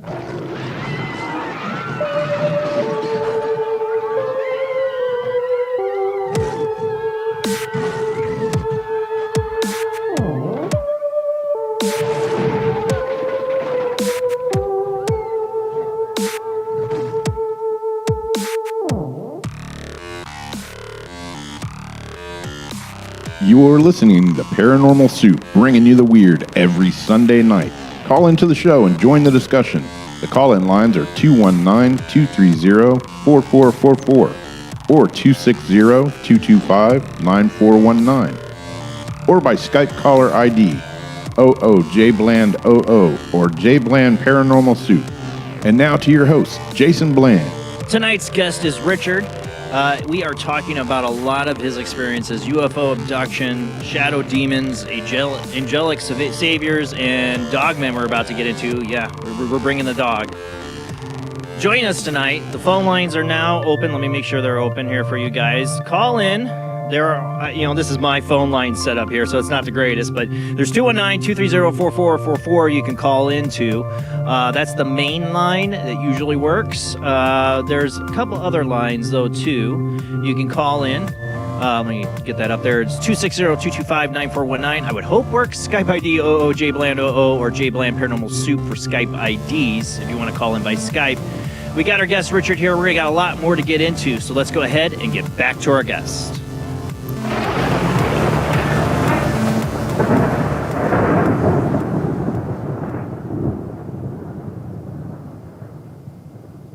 All right, phone lines are open.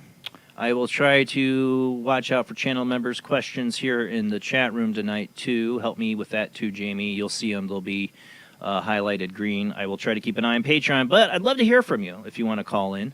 Like I said, Heather join had us. a question. Did you star it? No. Oh, I didn't realize we could. She was asking, I think, if he's seen any shapeshifters. Ah, shapeshifters. Well, I don't know if Dogman counts. Let me get him back in here. All right. Well, have you seen any shapeshifters lately? Okay, well, let's talk about the demon face syndrome. Ah, that's a good one. Yeah, I've seen 2 of those in recent, within the last, it was probably 2018? Mm-hmm. Yeah, that was ridiculous. That was friggin' ridiculous. So I was living in that city called Barrie, and I mean, technically that shadow demon thing that shape shifted because it got Right. bigger and bigger and bigger. But the shadow, the demon face thing is real.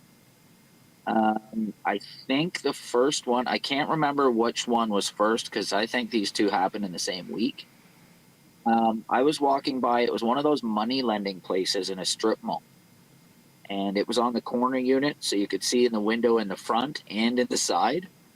Yeah. As I'm walking up to it, I'm sort of twiddling my thumbs coming back from the food store and not really paying attention and blah, blah, blah, blah, blah.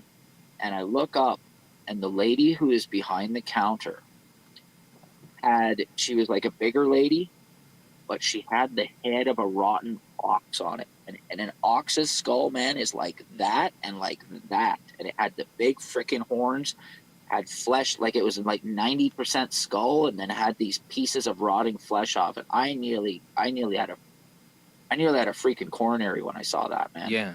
Because I was off in outer space, you know what I mean? Just come out of the food store.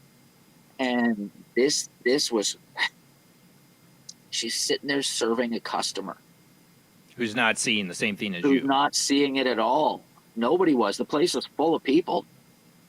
And I'm walking up, I'm jittering like a bug. I'm like, am I really seeing what I'm seeing? And I'd like look away and look back, and sure enough, it's still the same thing. And then as I'm walking towards it, and then I get on the sidewalk to walk beside it. And I looked in the side window, I saw it from the front view and from the side view. And it was like, you know how big an ox's skull is, man? That thing's like it's humongous. It's like that on a human's shoulders. And I remember this big piece of rotten flesh hanging off of the snout. Yeah, that was ridiculous. And that's, I don't know, I didn't see it shape shift. But the second one that I saw, I was coming down from my house where I was living across the bridge, and there was this lady walking up towards me. And I'm thinking to myself, what is wrong with this lady's face? And at a distance, I could see it happening. And I'm like, what is wrong with this lady's face? And there was another face jumping off of her face like this. And it was one of those like green looking, like something similar to maybe what you saw, that green crone looking thing. Really? And as I got up to this lady, I got about 15, 20 feet away. I could see it as clear as day. And I'm like, what is this? I actually jumped off the sidewalk and started walking on the road. And same thing. I'm like half stunned by what I'm seeing. Right. And then the thing just looks at me, and it like manifested right out as she was walking by, and then just sort of gave me one of those evil grins and walked right by. But this woman was a hardcore drug addict. You could tell. Yeah. Like she was like on meth or something like that. She wasn't sorry. Go ahead. No, go ahead. Yeah, she wasn't like, I don't know if she was on high or whatever, but yeah, she wasn't acting all sketchy and high. She's just walking up the street, just walking up the sidewalk. But you could tell by the appearance of her that. But I mean, like this thing was, and it was doing it over and over and over and over and over again and over and over. Like it did it like 30, 40 times. But when I walked by it, walked by her, I should say, this thing popped right out and was like, "Hey, what's up, buddy?" Yeah, and smiled at you? That was what smiled at you? Yeah, like gave me one of those evil, nasty little green. Like, you see the green on your thing? That's why like what color green it was. That's why I used the green, because it's the green of what I saw. Yeah. And the background, you see my background here a little bit. Yeah, it's more like this. your... What I saw was more like that green color, but the glow, you see how I have the green glow in my background the way it is? That's how this thing kind of glowed. Yeah, similar. Very, very, like, I'd say exactly the same. Yeah, that freaked me right out. I only had a similar experience once like that, and I work retail, and this is many years ago. I was in my 20s. You know, I have customers coming in and out of the store all day, right? And I met famous customers at this store I worked at. It was Brooks Brothers. And busy day, and this guy comes walking in. I'm guessing he's in his 50s, and he has 2 teenage daughters with him. But immediately, I'm like, what is wrong with that guy? What the hell? And I'm like, looking at him, like, nobody else is seeing this. What is going on here? Like, freaking out. I'm on the job, because his skin looked like you could see the veins in his skin. It was like whitish, like dead. And he had glowing purple coming out of his eyes. That's ridiculous. Like, I could see, like, it was almost like a glowish purpley light coming out of his eyes. And John that I worked with, this big, lovable gay guy, I loved him. He has sensitivity, I'd hear, he would know things and stuff, and I only one I could think to ask, and I said, do you see anything wrong with that guy? He goes, no. I'm like, crazy, okay. Right? Crazy. So I'm the only one in that store that's seen that, and I felt like I was losing my mind. It would have been great to Yeah. have one other person say they saw it, because that, that's what helps you. Tell me about it. So I felt pretty insane there for a while after that incident. Yeah, I was thinking the same. I'm like, and then you remember that. Okay, well, like for instance, when that shadow demon thing was roaring, it was roaring so freaking loud, it was like ear shattering loud. And I'm like, how do all these people not hear this? How does the person that is sitting on its roof not hear this right now? Right. So I guess it was only me that could hear, me and the dogs. Infrared sound, you said. Yeah, too. Like an infrasonic, man. It was crazy, and every time it roared, it was like every organ in my body was being squeezed individually. Yeah, I mean, it was. You might not, like I said, I never could really say that when I had my shadow person, I was ever hearing anything with my ears. But I would swear I'd hear it echoing its laughter off the walls. But I don't think I was hearing it with my ears. It's like it's like in your head. Yeah. It could cut out even your inner thoughts. You know, it's that loud. Oh, this thing was in my head, bro. And I was in its head. It was crazy. Yeah. And you said you were reading a lot of Enochian stuff at that time, weren't you? Yeah, no, I was reading the Book of Enoch, and that really explains, I think that's the truth of the universe. I don't believe in space. I don't believe in any of that crap. I've looked at all the planets myself. My dad's got a cottage way up north, and there's like zero light pollution. And you look at the planets and the stars, man, they're lights in the sky. Those are not solid objects. The only solid object up there is Saturn. So if Mars is supposed to be 1 trillion miles closer than Saturn, why does that look like a twinkle or like a bright light? And you can still see the shape of Saturn. My wife might rush down here to tell us. I don't know, because she's the one that's Speaking of Saturn, right, coming up pretty soon, we're supposed to be able to, if we have a telescope, see Saturn without the rings. Interesting. I believe that's where the fallen angels are imprisoned. So you want me to explain what's going on with the pyramids real quick? Yeah, you want to get into it? Yeah, everybody's talking about it. Back in the day, there's the pyramids all over the earth, right? Apparently, according to ancient lore, it's like an energy station, but they used to have this plasma connection. All of them were blasting out at once, and they used to have this plasma connection with it. This is what Steve Quayle says, anyway, and I believe him. That they had this plasma connection with Saturn, and it was like a portal, like a constant portal going on between the two of them. And that all of these things work because we're on a flat plane, where they run on a freaking ball Earth, all the water would fall off. It's ridiculous. Why are the stars always in the same spot if we're blasting through space at 7 trillion miles an hour? Why have they been in the same place for 100,000 years, or however many years, right? I believe in the biblical view of the world. I don't believe in any of his story as it is. So that's just me. I could be wrong. That's you. Yeah, I'm maybe it's because I'm a Trekkie, and I believe there's planets, and I believe a lot of what we've experienced when it comes to like ancient Sumer and Mesopotamia is a visitation from, I believe, an alien race that could not be too far from us. Interdimensionals, bro. They're interdimensional. I also think interdimensional plays a big part of it. So like when you say Saturn, I think there's, like with Saturn and Venus and that, there's a whole interdimensional layer to every single planet. And, maybe in this dimensional layer, this third dimensional layer, Venus is a hot, molten planet. But in another layer, it supports another kind of life interdimensionally, like the being you encountered. Yeah, maybe. I think that's a good possibility. We don't even understand the functionality of time and space as it is. Is it Venus that's supposed to rain diamonds? Well, I know that Venus is Lucifer. Because of the pressure. Venus is worshipped as Lucifer and all of the witchcraft stuff. Madame Blavatsky explains to you very, very clearly what Venus is. And but I've heard Lucifer. You're not the only guest I've had on that said something similar about that, and then the biblical view of the Earth and that. I disagree, but like I said, neither of us can go up to space to prove either. Exactly. Now, can we? Honestly, I believe they're only 400 kilometers up in the sky. I believe the sun and the moon's only 400 kilometers away as well, and that we're all under the firmament. So you can call me crazy. I know it sounds ridiculous, but I like to hear everybody's like thoughts on everything, because there's always things that not everybody's going to always think about, and I don't believe in being in your own bubble. Like, how do you evolve if you don't hear other people's thoughts and then put that to your own knowledge and I talked about this a couple months ago. It's like, I've had some guests on. I've had this belief, but not too much. And it's not something I believe. I have a belief in that there is planets out there. I don't think we understand a lot of it. But you put it in your database. Right, but I do hear credence to the theory that you give, and there's a reason, because we've not been told the truth about anything most of the time. You have a right to question reality. Right. Yeah, I believe what Enoch says about them, that they're heavenly luminaries moved by angels. Call me crazy, but that's what I believe. Well, I crazy here. They're massive points of energy in space, either be it 400 meters away in lights, or they're whatever. There's something massive. 400 miles. Yeah.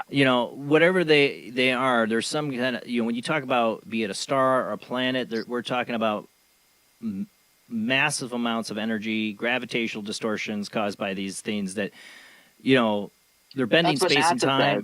That's what NASA says. Well, that's what NASA says, but I'm just saying that whatever they are up there, the connection between them and entities, when you go back to folklore and mythology, I think is really important. I think they are entities themselves. Right. Well, that's what I'm getting at. Even if you think they're only 400 miles and I think they're light years away, I think we both think the same thing, that there's consciousness to each one of those things, just like there is for here. There sure is. Yeah. I mean, NASA means to intentionally lead astray or to deceive. That's what the word means. They've been doing that for years, but yeah. Yeah, that's what the word means. Yeah. So. I mean, you get a lot of credence on your theory. You get a lot of credence on your theory, and I can go down a whole video timeline of stuff I've saved. Yeah. Of all the stuff, like the hiccups and the bloopers of NASA's space station reels. Let's get into that. Yeah, let's right? talk There's about plenty the of green evidence screen. there for you. The green There's screen. plenty. Yeah, exactly. How everybody who was KIA'd on the Challenger is still alive today, except the one dude? Yeah. Okay. Anyway. But have you ever seen the footage of where the people shoot up rockets themselves and they bang into the firmament and explode or come back down? I haven't seen anything yet. I've seen dozens of those videos where people have done that, their own experiments. And they always bang and hit something and come freaking flying back. It's 400 miles up. Or they seem to just like break apart right there and start falling back down. Exactly. Like, why is it just stopping right there? Yep. What I've said is, if your theory is true, which it could be, or hypothesis, whatever you want to call it, that means we live in or belief, that we live in a complete matrix. Prison. Yes, absolutely. Which I do believe. But I do believe in some sense we do anyways. But this would really be quantifiably that's it. We live in remember the I'm getting a call. Come back. No. But some people say there's actually a way I'll call you back under fire. Through it. Like if you do like a certain something, then mathematically whatever they can get through. It's Dark City. You've ever seen Dark City with Keith Sutherland? Absolutely it is. Yeah. Absolutely it is. I've been meaning to watch that one with my oldest son. Yeah. He said, "What is that movie?" I go, "Oh, yeah, we're gonna watch that, buddy." We absolutely live in Dark City, 100%. If you have never seen that '90s movie, Keith Sutherland, I don't remember any of the other actors' names, but great movie. I saw it in the theater. All right, I think we got. I think it's Under Fire. Under Fire, are you there? Underfire's a good guy. I like Under Fire. He's a good buddy of mine. You there? I'm getting Fuzz, but I'm not getting him. I tried calling him back, but I didn't hear what it did. Might be leaving him a message. All right, Under Fire, try calling me again. I tried to grab it, and it did not give me like less than a second to grab the damn phone call, unless I was really missing it. Call back, Under Fire. I'll get you. Want to hear about Dogman? He said, I want to hear an answer to Under Fire's question. Sure. See, a lot of people talk to do. I'm trying to look at his comments. Look for his comments. I'm trying to keep my eye out for Under Fire's phone call. Try calling back, Under Fire. I saw your call and it went away. Yeah, I've been on Josh's show with Under Fire. Under Fire's a good guy. I really like him. He's Canadian too. We don't agree on everything, but we can agree to disagree, and it's a good conversation him and I have. Well, that's what I said a couple months ago about somebody, having the, because we had somebody else mention, have similar views. I'm like, I have no problem with that. We don't have to believe in the same exact things to have a conversation and talk. I don't know why people get so defensive about. It makes it more interesting to have debate. Differences. Yeah. This call, I'm not missing any call. You don't let me have the call. Like, you can be on the same page about a lot of things, but then on little things, when I debate, like with my mom about certain I'm going to try things, calling Under Fire back again. it's like, we don't have to, I see what she's saying, but I think a little different.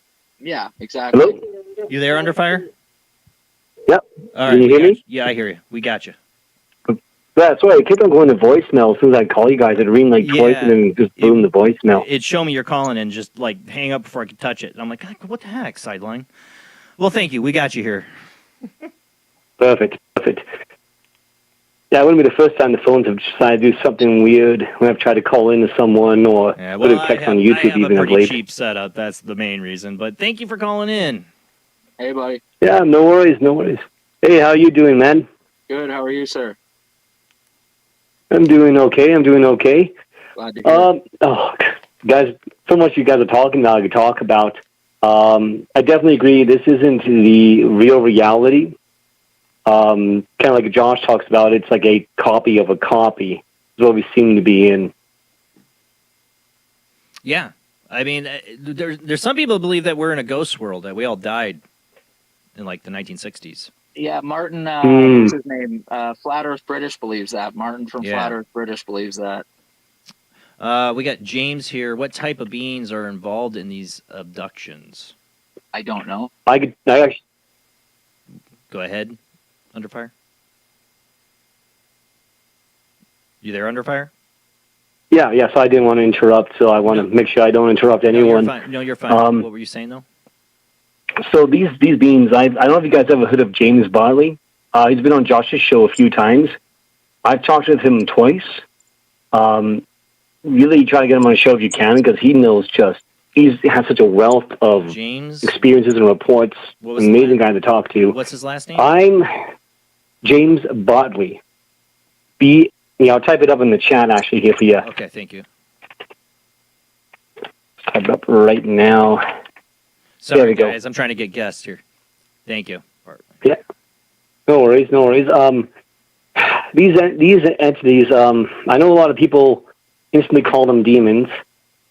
I don't. They're very close. Some of them are very close to demons, and they serve the demonic and evil entities, which is a wide range of things, but they aren't inherently demonic. At least in what the general research seems to be. There's some that are definitely evil. There's some that are definitely good. Most of the ones people experience here, are the evil ones. There's not a lot of good ones coming here, or at least they're not making themselves known. They're extra-dimensional, yet at the same time they can be in our reality or not. There's different densities to reality. So the idea of the frequency and kind of gets into the stuff you talked about before, the ships, they pretty much can change, depending on what time they are, they can change their frequency. So they could be right beside you, right now in your room, and you can't sense them unless they lower themselves to your frequency. They can also do things where a specific individual, they want to see them, but no one else. They tune into that individual's frequency. I experienced this with a UFO myself. Yeah. And that person will see them, or that group will see them, but no one else will see them. And it depends what type of entity you're dealing with. I've mentioned them before, the Draco. They're the ones that tend to be the most feared. They're master shapeshifters and also masters of frequency. James Bartley has something on YouTube on his show where you can actually listen to the first half when he talks about the things they can do. And there's some horrible things they can do. but to the extent of what they can do. And as I told you in your show earlier, I was listening to that in my home, and I had the bar on YouTube get slid back up, right? So, yeah, I think one of those things are around me at times.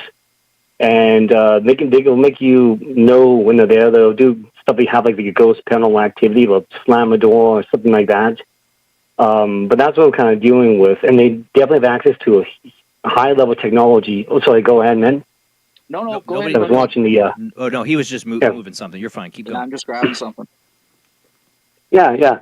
So what the general idea is, they are like us in a way, but they're just... There's something... It's really hard. Kind of my research, my conclusion is there's either something that was done to us or there's something wrong that happened.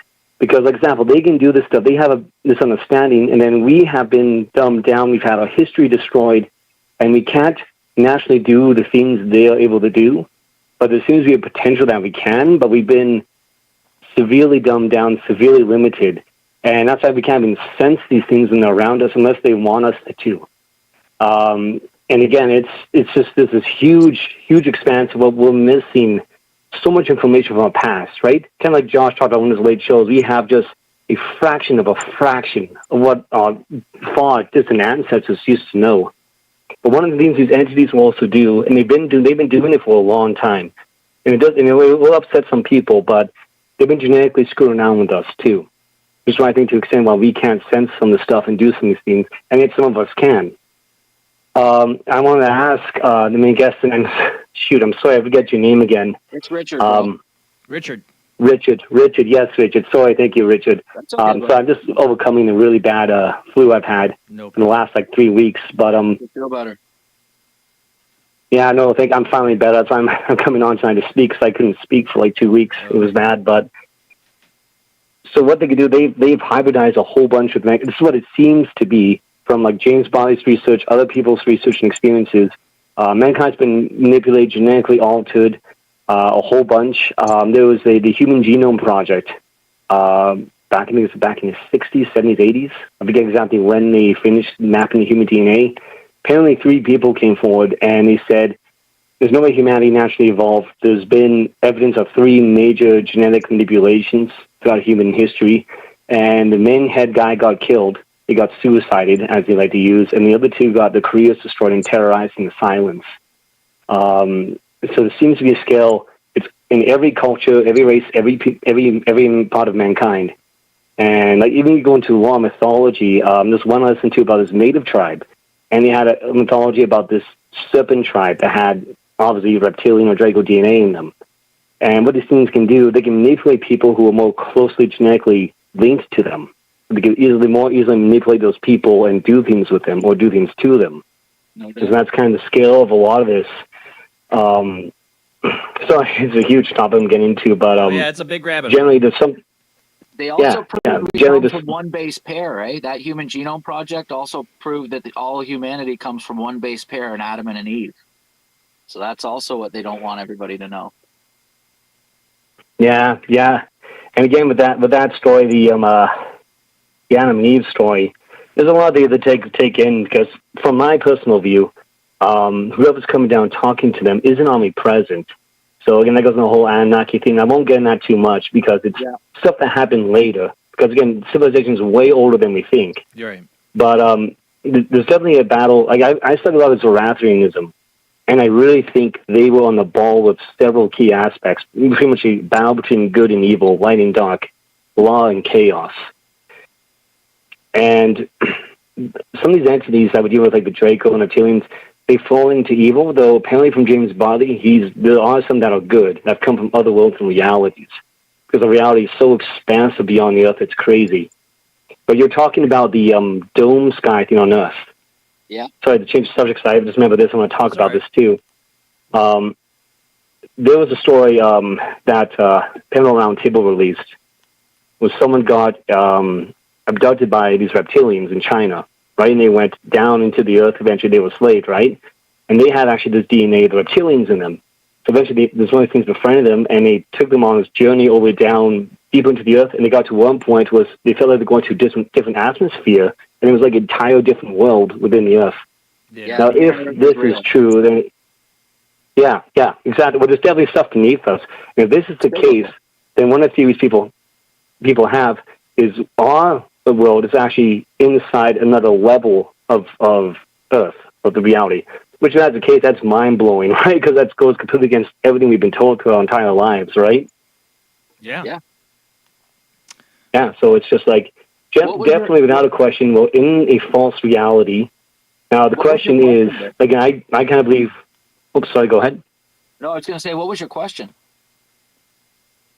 My previous question, yes, sorry, I'll get to that, then I'll end it. Sorry, I didn't mean to drag on this conversation. No, I got that's okay. so much to talk about. I'm just chomping But, at the bit to Daniel, answer. sorry. So you had this abduction. I missed that part about the abductions. Did you get abducted several times, and what type of entities did you see who were abducting you? It was the once that I know of, and I don't remember, man. I really don't remember. I don't remember anything that happened. I've had those dreams where they were showing me an arm and a leg that was apparently mine. And I remember screaming and carrying on and actually feeling it in the dream, and waking up in a pool of sweat. And but I don't remember what type of entity. But You can I don't at add all. something? No, I don't remember, man. But can I add something to the Draco thing? So in Ephesians 6, where it talks about, for we wrestle not against flesh and blood, but against principalities, against powers, against the rulers of the darkness of this world, and against spiritual wickedness in high places, the four angel types, or the four enemies that we face. Rulers, if you take that back to the original language, it's archon, which is lizard person. There's a lot of theories that that's the case with all these lower G gods going around the earth, that they were the dragons or the Draco I believe running the show and manipulating people. But going back to your abduction, so these things can block out your memory and program your memory so only you remember certain things that happened, or nothing at all, or even manipulate so you think something else happened that didn't. Sorry, go ahead. I didn't remember for 2 years, bro. Yeah, they can suppress it, and then sometimes something will trigger it, so you get it back, or you have to go. There's a hypnotherapy regression that actually make you remember. I'm cautious about that because sometimes you really don't want to remember what happened. We were talking but that's what they kind of do. And they've been manipulating, and there's probably the level of people probably being abducted is probably disturbing. If you actually knew the number, it's probably extremely common, which is the disturbing part. Bro. I think so too. I think a lot of people are getting snatched up in the middle of the night, my friend. Yeah, exactly. And then you get to, with that conclusion, genetic mutilation, all this stuff, they can do things like they can take your soul out of your body, they can put it in another body vessel, either a clone of you or even another entity. Some of the stuff from James Bartley's shows, these people are getting their souls taken up and they're getting put into like a reptilian crocodile or other alien entity's body and then going off to do things and they're getting sucked back and put back in the body because they have that DNA of those other entities and so they can use them that way. Like, it's really crazy the depth of it, but it kind of begins putting the puzzle together, what's going on. Yeah, I don't doubt it for a second, my friend. Well, we talked about this on this show about the bloodlines, and, you know, I've talked about my theories on it with the perfectly possessed, you know, that certain people genetically are going to have the ability to handle the power or the energy, I don't want to say power, but the energy frequency of these beings. And they know this, and it's been passed down. They watch the bloodlines. That's why you have royals that keep the bloodlines pure, so they can. Well, yeah, that's exactly it. Now, I do have, this is my own personal kind of debate, because there's a lot of stuff about myself I've learned that I've not shared, but I do have the debate, if it has to be, you have to be genetically compatible for the soul that's in you or not. I don't, there's implications if that's the case or not. Right. Some people from who's experienced abductions believe in that. There's some big names out there who believe that and push that. Some others, maybe not as much. So I don't really know. But if someone's getting abducted a whole bunch, they have a vested interest in you genetically or in your spirit. Or your soul. Right. There's something with the soul element to this, too. Agree, yeah. bro. I agree. Yeah. There's definitely something to this. In the ancient Hebrew... Sorry, Jason. No, go ahead.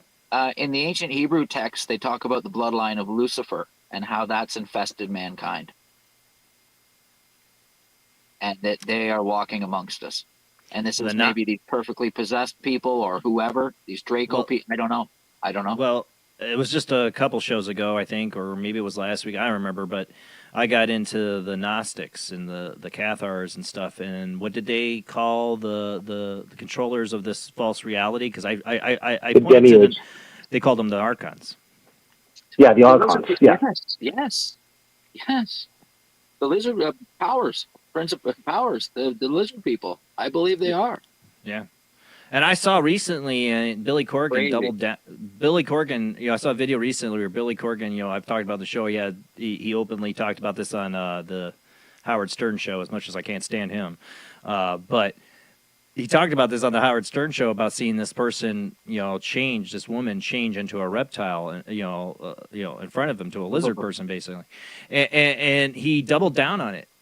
A few years later, Howard Stern had him back on, and he asked him again, and he recommitted to that experience and that statement. I don't doubt it for a moment. Now, the one thing I'll interject with the reptilian and Draco and stuff, it is the horrible stuff we're dealing with in the world. Absolutely, there is a lot of evil, but there are good ones, or people who have the DNA who are not evil, who are in fact really good. Again, Panel Roundtable did an excellent episode. They had someone who had way too much DMT, and so he began being able to see the spiritual around us, right? Again, something that we can't normally do, but he could. And he saw people who were actual reptilians, right? He didn't see Jacob, he saw reptilians. One person who actually knew they were was hostile to him, but there's another few people who were just kind, normal, good people. So there are people walking around you who have this in them, who don't know, who are just as good as you or me. So it's not necessarily the DNA that ultimately makes you evil or good. It's like what James Bondley kind of says, it's the quality of the soul. So if you were born and you have this, and say you can still flip and be a good being, right? Again, our Father loves all of us and cares for everything. What caused us to be in this false reality is kind of like a prison and state. Yet our Father's still with us. I don't know. I don't think it's a Gone of Adam and Eve thing that put us in the state. Something really horrible happened far before, because evil already existed. So it's like something horrible happened. And I've done a lot of research about the Draco, the reptilians, the dragons, and there seems to be something far in the past that they were screwed around with themselves. Obviously by Lucifer himself, right? And then he chose them because, I like these guys the best, and they genetically manipulate them and guide them to being evil, right? But there are ones that become good. And James Bondley has some very interesting shows about that. There's some actually that become good and help humanity, other races against the fallen kin. I've heard this too. Yeah. That there are some out there that are benevolent and good. I think people should, definitely be wary of anything that don't bring any of these entities into you. Yeah, no, exactly. Don't invite them. Don't go up in your backyard or in the field and try to project your thoughts into the sky. Like, do not do this, people. You will draw attention. It's like opening your door to strangers. You wouldn't do that. Why would you invite something spiritually? Absolutely. The clockwork elves are not your friends. The DMT stuff? Yeah. My psychedelic days are long past me. And, I'm more interested in just journeying in my mind on my own, I would never touch that stuff 100-foot pull. I mean, no way. Now, I have learned, and I won't say who shared it with me, but someone kind of already talked about previously in the show.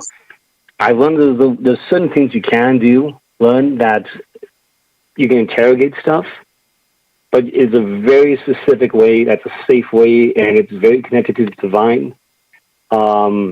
But again, that stuff is very rare to find, and you have to be very careful with it. You have to be very responsible with it because it can be used for bad too, right? So it's kind of like you have to be balanced with it. So there are things that we can learn from our past, even from these other cultures, right? These other cultures and other belief systems, stuff they do that is good. But I also say there's stuff these other cultures are doing. We're seeing a lot of this Far East stuff coming into the West now, and their beliefs and the practices and stuff is absolutely bad. Like they're just opening themselves up to stuff. You talked before about the Saturn. I don't know if you saw my comments, but I talked about the black cube. I know a group of guys that wear black cubes on their foreheads. Yeah. Josh gave a hint about it, and I've done research on Yandex, which is an alternative search browser. That thing is linked to the Black Cube Saturn cult, which is a black cube on Saturn, which is everyone's convinced is holding either one or more of these fallen angels or fallen entities. It's a tetrahedron. And tetrahedron, black cubes also used to hold a bunch of other different entities and spirits. And really, I encourage anyone in any belief system that's screwing around that stuff to flee from that. Because that stuff will corrupt you and warp you into evil before you even know what's happening. At least from the research I've gathered, that's what seems to happen. So it's very disturbing, and a lot of people have been tricked into it without realizing. Well, that's what I brought up with the born barber into it, stuff. bro.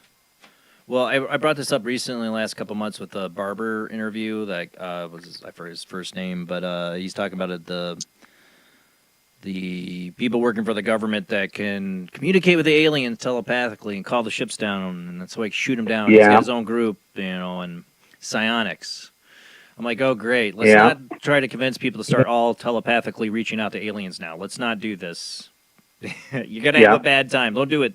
Don't do it. Yep, exactly. It's even if you go back to history, these practitioners and whatever they're contacting with, a lot of them are reckless, did bad things. The ones who were really smart and knew they were doing had so many precautions and would tell the average person to not screw with any of the stuff because it's just that dangerous. Like, even if you know what you're doing, it's just stupid dangerous. So I'll kind of leave it with that. Don't screw around that type of stuff. It's just super dangerous, and you'll be okay. Just seek Christ, seek His Father, seek the Holy Spirit. Be as kind and good to each other as much as possible so you get pulled out of this reality when your time comes. Well, thank you so much, Under Fire, for calling in. You're awesome, buddy. Not a problem. All right, not a problem. All of you have a good night. Have a great week, and we'll see you guys in the next show, okay? All right, man. Later. Okay, good night, guys. Good. Love that guy. Yeah. No, I always love it when he calls in. You guys, phone lines are open. Call in. Join the conversation. Summer, I love you. But then I'm demon-possessed because, I'm all for legalization. Because I have psoriatic arthritis, and that's one of the few things that actually helps with my neck. So I'm going to hell. Damn liberals. I'm sorry. The thing is, the chemicals they're putting in it now, man. If you look at I know. I know. I got a lot to say about that. Also killed business. But you can talk about that with your food, too. Mm-hmm. I mean, there's nothing you can get now where they ain't putting some kind of chemical in it trying to poison you. Ain't that the truth, man? You got to research and know what you're getting and putting in you because, there's a million different ways to die in the West here. Yeah, spend the extra money. Yeah. There's a billion ways to die in the West. They're looking for every way Bill Gates is to kill you. Oop, I said Lord Voldemort's name. I am so paranoid of like synthetics and all the extra things that can be added to it. It's like I really have to know the person. We talked about that stuff years ago on this show about how bad the synthetic drugs were. Yeah, nothing is safe and effective these days, is it? It's scary. Love you, Summer. What are you gonna do? What are you gonna do?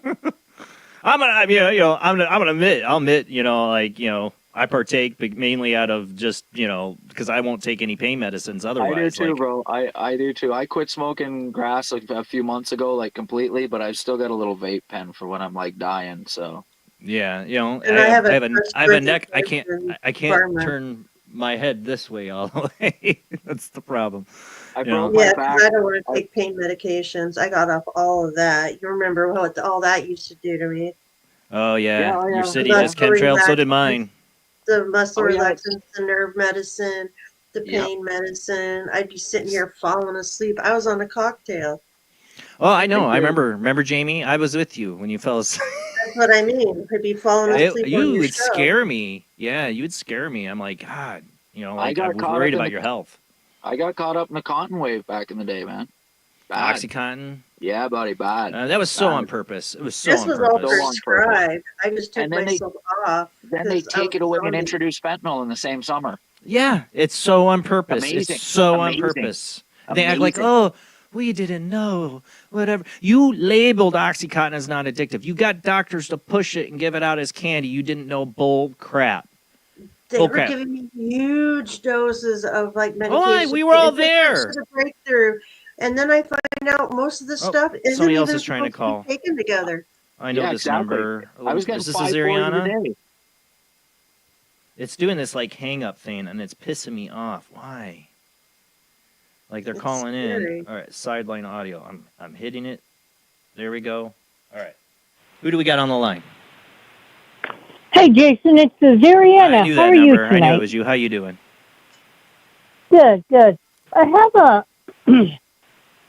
well, maybe not a typical question. Oh, we lost our guest. You know, and hello, Richard. Hold on a second. Hold your question a second. We lost him. Okay.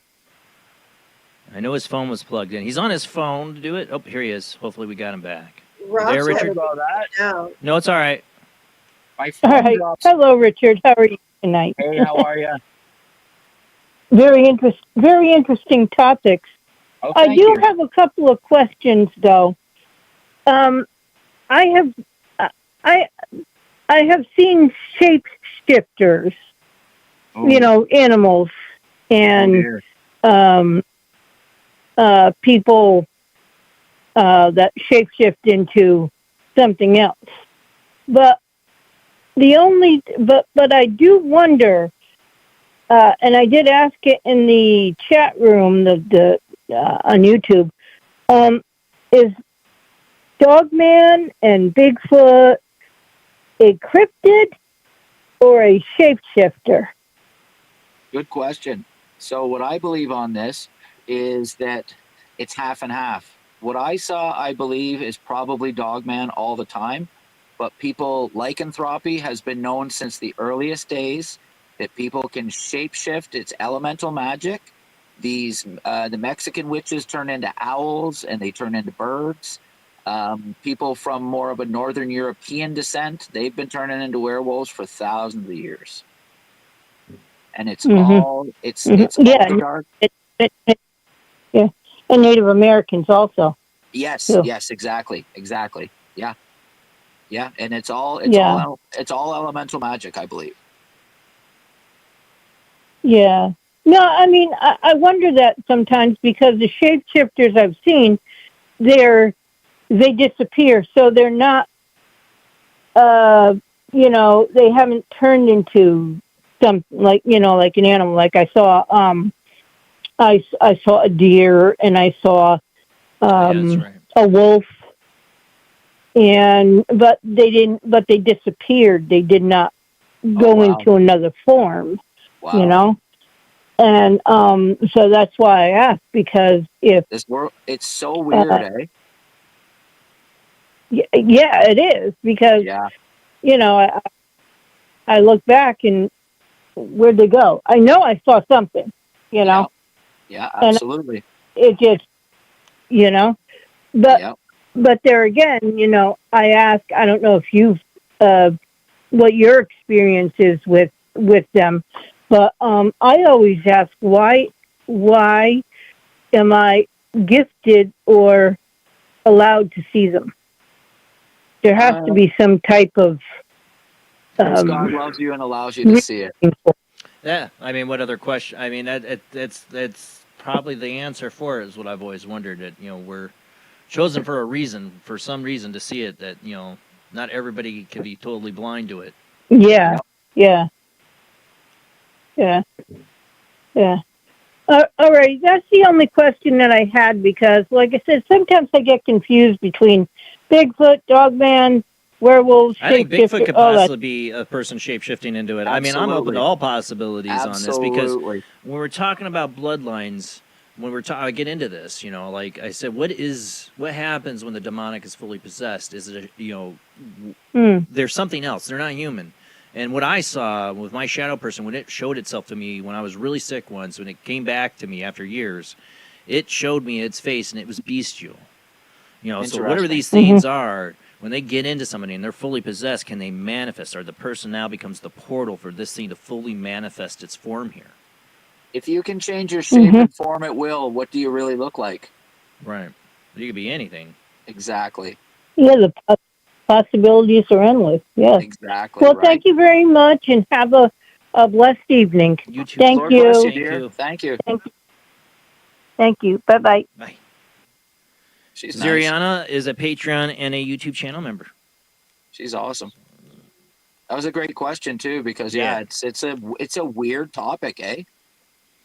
Well, I have to play. I'm not going to do another commercial break, so I won't have this clip to play, but I got to play this. I have come here to chew bubblegum and kick ass, and I'm all out of bubblegum. It's a documentary. right? They He live. said it before John he Carpenter. died, bro. He said it like 2 weeks before he died. I know he did. Oh yeah, you told me about the Hulk Hogan Yeah, Roddy text Piper. message. Yeah, that's crazy. Yeah, if anybody ever seen the episode, I don't remember what show it was. I think he's done it on a couple. He's done a couple interviews on it, but the Terry Hogan, Hulk Hogan's experience with Roddy Piper from that movie, because Roddy Piper wasn't, he didn't, he was. They both, he struggled, and Terry was Hulk Hogan was converted Christian. And Roddy was like, well, I don't know, I don't have faith. But when he died, the day after he died, he suddenly gets this voice message, a call, and it goes to voice message, and it's from Roddy Piper, his voice. They play it on there saying, I'm walking with Jesus, brother, I'm walking with Jesus. He's like, that's something he would never said in real life. Hallelujah, man. That's amazing. And Roddy Piper, They Live, John Carpenter. If you've never seen it, I remember a kid at work said he saw it. He said, it was stupid. I'm like, whatever. John Carpenter knew a lot, bro. I'm like, you don't get it. You don't get it then. I'm like, these kids don't appreciate crap. But some people have seen it. I've recommended to. Are like, wow, but this kid thought it was crap. I have an infrared camera, and I stopped looking at night into the night sky because I kept seeing things that were flying around that you can't see with the naked eyes, but you can see through Oh, yeah, infrared. I know people that do that all the time. It's crazy how many there are, bro. It's real. Yeah. Oh, yeah. No, there's tons of videos up there. People doing that. Yeah. You see all kinds of stuff. Yeah. Yeah. Crazy, I mean, yeah. And but with it, when it comes to like the shapeshifters or people walking around us that are something else, not human, or seeing the subliminal messaging, obey, you must buy, all those kind of things, like the stuff that they put in that movie. John Carpenter had to fight for it, like the studios, because he was really making a lot about our obsessive consumerism and how controlled we are. Well, Hollywood didn't like messaging. That, right? And the subliminal messaging, Hollywood didn't like that. They tried to get him. He fought it. He got the movie the way he wanted it. Best fight scene in a movie, by the way, either. Stu really duked it out. I can't remember the other actor he had the fight with in that scene. You remember the fight scene? One of the best fight scenes in any movie ever. Because they really did it. They pissed off the director. They pissed off John Carpenter. He didn't want him to do it. He didn't know they were going to do it, and they ended up really fighting for that scene. That was a real fight. That's a real fight between Roddy Piper and that guy. They agreed they were going to kick the crap out of each other for the movie. No way. And the director and probably some producers were really pissed off because you insure this movie and those actors. You don't want them hurting each other. Oh wow! That's awesome. I'm gonna have to rewatch that. Dude, they kicked the crap out of each other. In that was so scene. Good for like 10 minutes, too. Trying to put the sunglasses on him to make him see. And it is a metaphor for everything me and Jamie and Richard and all of you deal with, right? You try to get people to see, right? That's why it's one of my favorite movies. I was going to play it if I did another commercial break, but I'm not going to. We'll just keep talking here till the end at 1 Central. You guys, call in, check your comments. If you're a YouTube member, I'm trying to put your comments up here if you got any questions. Super chat if you want to get a question up to our guest here. I'll even if you don't super chat, we'll try to. You got a good question, we're going to put it up here. But yeah, about Dogman? That's what I was just going to say. Well, I read my mind on that. Okay. So we got to get to the Dogman coming out of a portal. There was 2 of them. So remember I told you I hadn't really given up being an idiot? I was helping my buddy to harvest out weed out of a cornfield, basically. And this was October 29th, 2016. Worst night of my life. One of them anyway. There's been a few. So we get out in the cornfield and there's 4 of us. Myself, Josh, Billy, and Jeremy. And we spread out across this cornfield. And I was the last guy, and there was 1, 2, 3. And we're sort of pushing the field to sort of find where the stuff is. It's the middle of the night. And I get the corn that year. It had rained on and off throughout the whole summer. So the corn was really high. The corn was like 8 or 9 feet tall. So I was lost in a sea of corn. I ended up on this little knoll in the middle of the field, and I could see out this way through the 2 rows of corn, and I could see like half the field went down, and I could see half of the field. So we're walking, and I get to that point, and then all of a sudden, up in the trees, there was a bush line behind it. We come off the concession road, cornfield, bush line. I get to the bush line in the distance. Sorry, I didn't get in the bush line, up in the trees. All of a sudden, you know those Bill Nye the Science Guy balls where it has the plasma lightning going between it, the blue plasma? Well, way before Bill Nye, but yeah, I hate that guy, but yeah. You know what I mean. Yeah, no, he's a goof, but yeah. You know what I mean, though. Yeah. So that starts happening up in the tree, up on the bush line, and it starts crackling, and then it like opens parallel to the ground, and then something dropped out of it, and it hit every freaking branch on the way down, and it was like, because it was in the middle of the night, it was silent out there. Boom, bang, smash, crash, boom. This thing hits the ground with an audible thud, and then gets up and blasts into the cornfield. It was like somebody was driving a freaking Ferrari. It was running that fast. And then not even 10, 15 seconds later, like maybe 200 or 300 meters to the left of that, up in the trees again, crackle, crackle, crackle. And you could see it as clear because it lit up the whole friggin' field. Right. Crackle, crackle, crackle. And then it opens up again like 25, 30 feet in the air in the middle of all these trees. Same thing. Smash, crash, boom, bang. The second thing up and blasts into the field. And my buddy Josh was the farthest. I think it was Billy, Jeremy, then me. And all of a sudden, I could see these things running around because I could see over half the field. Yeah. Like where they were, and I was at the very right of where we were in the line. And I could see these things running between all four of us, where they do that weird like bluff charge thing that people always report doing, where they'll run up to you, and they did it to all of us, and they did it over and over and they ran so, like, I thought somebody was driving a freaking Ferrari in that field. They were running that fast. I've never seen anything move that fast in my whole life. But the thing was, the strangest freaking thing is they were the one that got in my face was enormous.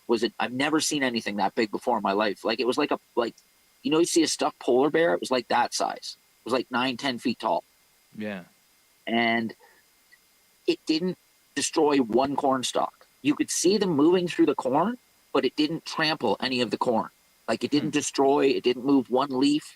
You could sort of see them going, but if two things like that were running through the cornfield, they would have trampled the corn to hell. Right.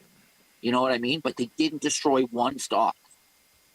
So I could see them running between, like, running up to the one guy and then running to the next guy and then running to the next guy and then running up to me. But they would stay like 2 or 3 rows of corn away, or 3 or 4 rows of corn away. And they did this over and over. Like, man, it felt like it was out there for 10 years, man, when it did this. Was that? Yeah, exactly. No, it was the fastest thing I've ever seen in my life. I've never seen anything like that. How fast they were moving. Like, it would take them, like, we were spread out. This cornfield was freaking enormous. And it would take them like 3 seconds to cover 100 meters, if that.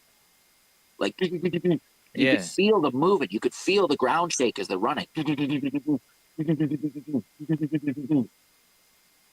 So finally, I start freaking out. And I'm like, what on earth? Like, this is after, like, I don't know how long. I don't know how long it felt. Like I said, it felt like I was out there for 100 years, man. I felt like I must have aged 1,000 years in that freaking however long I was out there. Then all of a sudden, like, I'm like yelling to my buddies. I'm like, what the hell is going on here? Like, well, obviously cursing and swearing and blah, blah, blah, right? Well, all of a sudden, the one come up to the left, and it ran right up. And then the other one ran up to the right. And I'm in the corn's like this, and this one runs up behind. I thought it was doing the velociraptor thing, where it was like flanking you or whatever, right? Right. Like, but they came way closer than they had come before. And then my buddy's dog come running up, and I almost shot the dog. And the dog come up and ran and got right beside me, and then fell down and started having a seizure. Yeah. And I got to say, I said to the dog, I'm like, Mocha, what the hell is going on here? The dog drops and has a seizure. And that's when the big one come and walked right up and looked over 2 rows of corn. Like, the rows of corn are like 3 feet, I guess, apart. Yeah. It's like a foot in between, a foot for the corn, and then a foot for the row, and then a foot, and then this one was on the other side. So it was like that, I don't know, that far away maybe. And it looks up and over, and it was one of the ones with those massive humps on its back, and it looked like its head is like kind of in the middle of its chest or whatever. Like it has this huge hump on the back of it, and it's just like, and it's, buddy, I've never seen something take such big breaths, and it's just, and this thing and I have a staring contest for it felt like 1,000 years, man. I remember my neck was getting sore looking up at this thing. Yeah. And it's looking at me, and I'm looking at it, but there was no breath. You know what I mean? Like it was breathing in my face, but I couldn't feel its breath. How far from is it from you? 2 rows of corn. Oh wow. 6 feet. Yeah. Literally like to where my wall is. Wow. Yeah. And like the thing and I were just eye to eye. We're freaking eye to eye, basically. And this thing's just its chest is boom, boom, boom, boom. And it like, I don't know how, it felt like 1,000 years the thing sat there and stared at me. And I stared at it.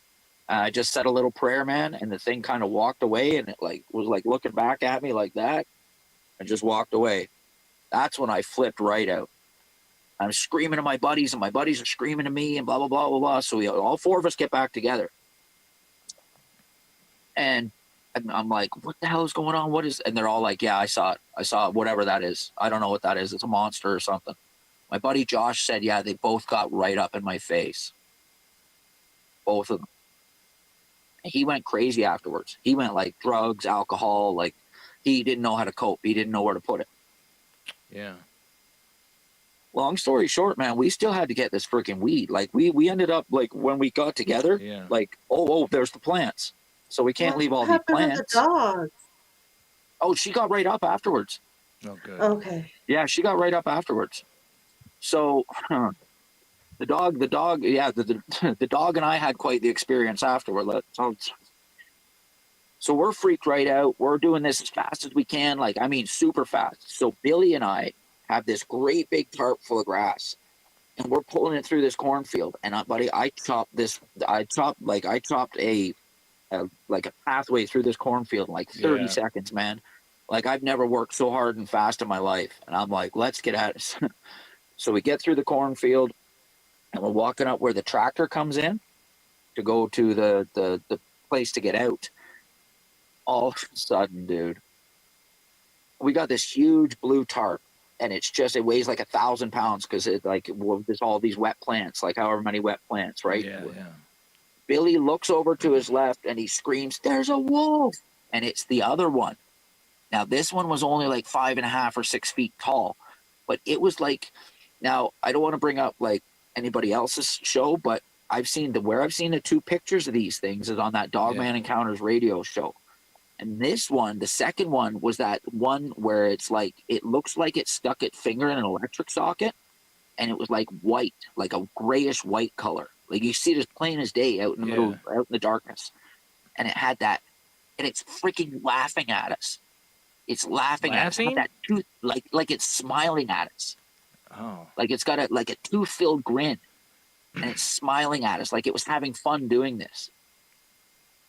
So as soon as Billy screams, "It's a wolf," this thing's on 2 legs, standing up like a man, and takes like 5 steps back into the woods, turns around, and then stops, and then turns around and looks at us again.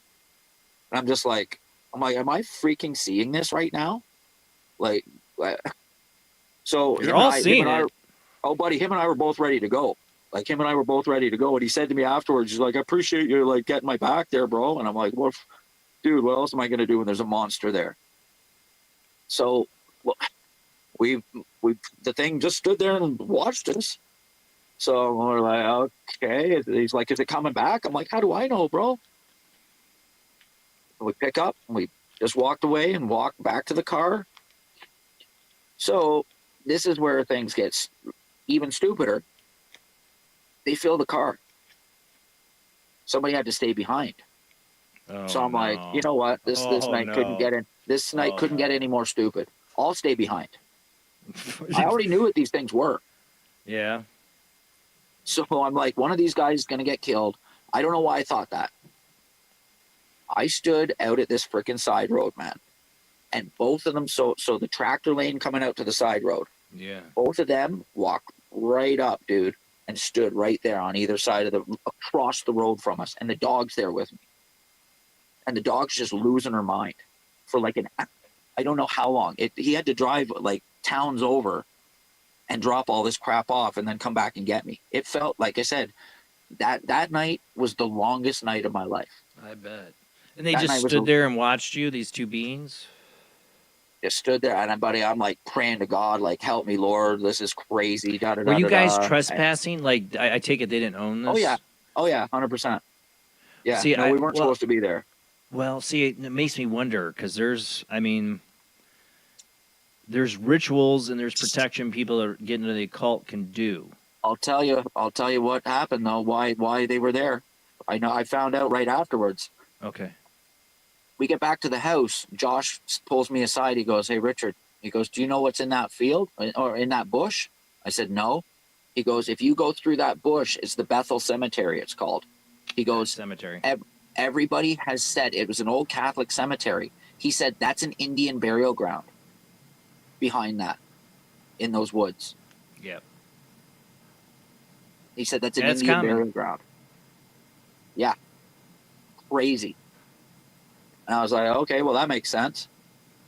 It's interesting how it began, though, because you saw it as these orbs, these like portals or this light up in the sky. It was ridiculous. Yeah, that was crazy. I mean, you know, that's that famous case they've showed on a couple different shows. The one family that encountered them. Oh, what's the name of that one? But they encountered these things that all started with lights in the woods, you know, before they started. Like, they literally had multiple of these things on their property. You know, Dogman. I mean, stalking them. And it all started with lights in the woods like that. I freaking hate werewolves, bro, so much. Well, like you said, I feel like it's half and half. I think some of these things come through these things. And it sounds like they whatever they are. Right. Yeah. And some of these things might be people who are like, Craig was saying, lycanthrope. I think they are. Can shapeshift. I think there's a little 50-50 going on here. I think when we see what you saw, it's like, okay, they're not totally physical because they're not moving the. Yeah, go ahead. Yeah, can I tell you a quick story that some guy from Switzerland told me? So I was telling this story to somebody, and this guy takes me aside and he goes, "Look," he goes, "I can't talk about this stuff in my culture." He goes, "Nobody will believe me." He goes, "I've never heard anybody mention this before, but I'll tell you what happened to me." He said he was serving bar one night in this pub in a small little Swiss town in the middle of BF nowhere. And he said that there was one guy in there drinking. And he said the guy come up and asked for another beer. And he goes, "I think you've had enough. I'm going to cut you off." He said in an instant, this guy turned into a 10-foot werewolf or however many foot, like a humongous werewolf in an instant. He said all he did, in an instant, this man manifested into like a bang, like that. 1 second he's looking at the guy, the next second he's looking at a humongous werewolf. And it's like breathing down on him. He said all he did was grab the beer and put it on the counter. He said he put his head down. He said the thing snatched the beer up, sat back down at the table. He said he was sitting there literally watching a werewolf drink a beer, and then the next second he was back to man form. Well, wow. I know. I know. He wanted a beer. He got it. I would love to know what the bartender saw. You know, it's like, was it a full manifestation, or is that guy getting a picture? Was it an illusion? Right. Or yeah. I mean, like, was the guy getting a picture of what this guy's truly inside this guy? Right. You know, or was it the full manifestation, or like? I don't know, man. Like, yeah. You know, like, you wonder how these things work. But like I said, with your encounter with them in the fields, they're not. It's interesting to note that you said that none of the stalks were touched. Not one. Move with all that movement, but yet you could hear and feel the sounds. A question from Ziriano is, could you smell anything? No. And this thing breathed in my face. I always say this to people when I tell them, I'm like, you know what a werewolf's breath smells like? And they're like, what? Like death? I'm like, nothing. I couldn't smell a thing. But it makes me wonder, do you believe in the Mothman? Well, we're talking about a lot of different things like that. 100%. 100%. Yeah.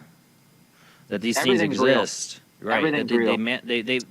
It's like, I feel like you know, there are these manifestation, and I call it a manifestation because I feel like it's not, like they're not fully, when they, like the way you encountered them, they're not fully there yet. You know what I'm saying? Like, It and was the whole, weird, man. Yeah. right? But like the whole Lankerthope thing is like they can be fully here through a person, through a change. That's what I've always theorized. Maybe. Thank you, Summer. $20 donation. Thank you. What do you say? Your guest said that the Highway of Tears is not, in fact, a humans doing it. So what is causing the situation? What do the RCMP say to the families if confronted? Okay, so the RCMP tells them that it's a psycho. Tell them it's a psycho trucker that's taking these. That's Right, taking I've heard that. 3,000 women or something ridiculous like that over. It'd have to be however many several years. psycho truckers. Yeah, exactly. It's not a psycho trucker. All the Indian tribes all the way up that road believe that it's Bigfoot taking the women. Stayama or whatever they call it. Mm-hmm. Yeah. I had a buddy, Indian Jay, living out there, and that's what he told us. He said, that ain't no psycho. He said, it's a psycho of a certain kind, but it's Bigfoot. They all believe it's Bigfoot. And what do you think Bigfoot's doing with them? Eating them, or having its way with them and then eating them?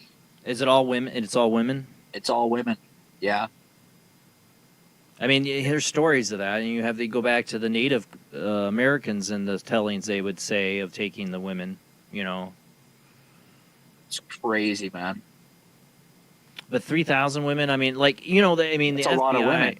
You know, I'm not a fan of the FBI, but the FBI has, for several years now, had a task force together. It's been trying to put together, trying to figure out how many serial killers out there could be, you know, truck drivers. People that are, you know, you're crossing state lines and, you know, killing people in different states. Sure. And all that stuff. I'm going to postulate is how many of those truck drivers are Lankerthope werewolves. You know what I'm saying? Yeah, how many of these truck drivers are exactly. carrying like some kind of demon manifestation in them that Absolutely. can change, you know, like, so it could be that. They could be turning into something that's taking these women, or it could be a creature out there that's been out there a long time. I'd be interested. Or both. Right. I mean, like I said, if it's truck drivers, it ain't one. Yeah. Not that many women. They'd be doing it every day, you know, like. Literally, exactly. Yeah, it's You been know, and happening like 40 or 50 get years caught. or something crazy. You know, most serial killers eventually screw up and get caught. Most, not all. Or get old and die. Or get old and die, yeah, true. Yeah. Or get protected by the government. And I used to live near the Picton Ranch. Summer asks, so how long has this been happening? Because I remember something like 10 years or max. Yeah, no, it's been happening like 30, 40 years or 40 or 50 That's what I years or thought. something crazy like that. Yeah, I mean, people wonder, you know, I mean, you got the missing 411 stuff and all that, and the speculation is Bigfoot doing this or some other creature in the woods. I don't know. You know, I feel like there's a lot of different factors. It could be a lot of different things that happen to these people, but there's definitely one thing. They're definitely trying to cover it up. Yeah, they sure are, aren't they? You know, it just, I'm sorry, I'm trying to read the chat room here before we end too, but Yeah, that's exactly what they're saying, Jamie. That's what the locals say. That's what the locals who, there's a bunch of Indian tribes all the way up that highway. well, I'm sure it goes back to their Native American. Well, the Native American, again, we had that. There's a number of Native American tribes in America that had those same beliefs about, you know, Bigfoot, and that's why they're saying it, because they can go back and say this has been happening not just for 30 or 40 years. This has been happening for hundreds of years. Exactly. So when they're saying that they're being kidnapped and then you're saying have their way with them, do you mean like Bigfoot's having his way with like women? Literally, yes. That's what they believe. Oh my That's what gosh, they I've believe. never heard that. Well, That's that's what what they a believe. number of Native American cultures have believed about, you know, wild men, Bigfoot, or these other wow. tribes of And then cannibals lunch. too. And then lunch. Then lunch, yeah, that they're cannibals. Not all Bigfoot stories are like Harry and the Hendersons in there. Well, I know that, but this You know? this one is a different. Yeah. What do you think? What do you That's think for me. Bigfoot is, Richard? What's your thoughts on that? one of those beasts of the field, or wasn't Beast of the field. it mentions one of the guys in the Bible that was all hairy and had was gigantic and hairy as well. So was it his When you get him back lineage? into the Nephilim, I don't know. Oh, you get back to Gilgamesh and Yeah, Gilgamesh, that's who it is. Thank you. That's not the Bible. Gilgamesh with Eridu, or how do you say his name? Enkidu. Yeah. I mean, there's a lot of that stuff. That you get into the idea of giants and Nephilim, and genetic experiments by alien DNA manipulations, creatures created. You had somebody earlier from Twitch. Hey, thank you for joining us on Twitch. Mentioning about Mothman. These things, there's something, there's so much interacting with us on a different levels of reality most people can't perceive. Yeah, everything's and real. I think they look for doorways to manifest into our reality in different ways. 100%. So that means CBC lied when they aired a show and claimed it was an American truck driver. Blame America, you Canada. Right. Yeah, CBC they tried lies to about everything. Well, yeah, they tried to distract then. CBC TV must know something from the RCMP. 100%. People talk. We all know that too. 100%. Yeah, CBC's. Yeah. Well, I mean, it's our corporate. You got your corporate controlled media. We got ours. 100%. People that disappeared might have been kidnapped by them. It's not just aliens. I truly believe that's what's taking those women, man, or most of them anyway. And then there's human trafficking. Good old that too. Bad people, where they take women and children and traffic them, and that's been going on for thousands of years. I also think that people like in certain areas are getting shanghaied to get to work in the tunnels, the underground tunnel systems too. Sure. I mean, if you look at the stuff our government's, I laugh at everybody thinks that we're going to get some big reveal of the Epstein thing, because I'm like, I got a history to back me up. The Franklin scandal, Michael Aquino. I mean, I can go on about all the things our government's covered up when it comes to child sexual abuse, sex trafficking, human trafficking, ritualistic murder, all this stuff. Dolls. Yep. Well, Abby Finkelstein told you what they do with all those bodies, so. Which that one? I grind them up and put them into meat. Oh, yeah. Yeah. Yeah. What's that? Soylent Green. Yeah, it's. I think we've all had a little bit of that one time or another. I mean, Cinemex is people. Do you remember the story in Canada, though, not that long ago, when all those shoes kept, like, it was right shoes or...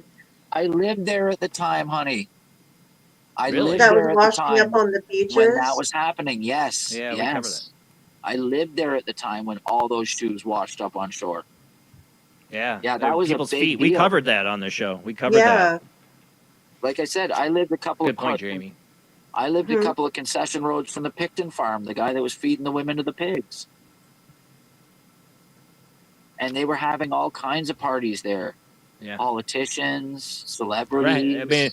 I mean, look. I mean, you want a good example? Go to Belgium. Look at what happened with that Mark Trudeau, whatever you say his name is. Yeah, his brother. Yeah. I mean, there was literally you had hundreds of thousands of people in Belgium had enough. They could see the government was covering this up. It was their Epstein, and they protested. They went out on the streets. Didn't matter. They still covered it all up. Look at what a big celebrity Jimmy Savile was. Oh, Jesus. Oh, yeah. I mean, yeah. You want to talk about demonic monster? Boy, exactly. That should be the Epstein story of the century. But boy, barely anybody knows who that guy is. And who couldn't tell that the guy was a walking demonic creep by just not looking at the guy when he smiles at you? England. Yeah, my dad's from England, so I know all about that. I mean, like I said, I got plenty of history to back me up when it comes to, like, you think you're going to get crap from the Epstein files? Have they revealed anything about the drones overhead yet, like they said they were going to either? Oh, we talked about that on the show. I mean, you had the previous administration saying they're not a threat. Well, we don't know what they are. Well, if you don't know what they are, how do you know they're a threat? Then you get the Trump administration. We know what they are. They're doing research. That's it. Nothing to see here. People move on. Okay.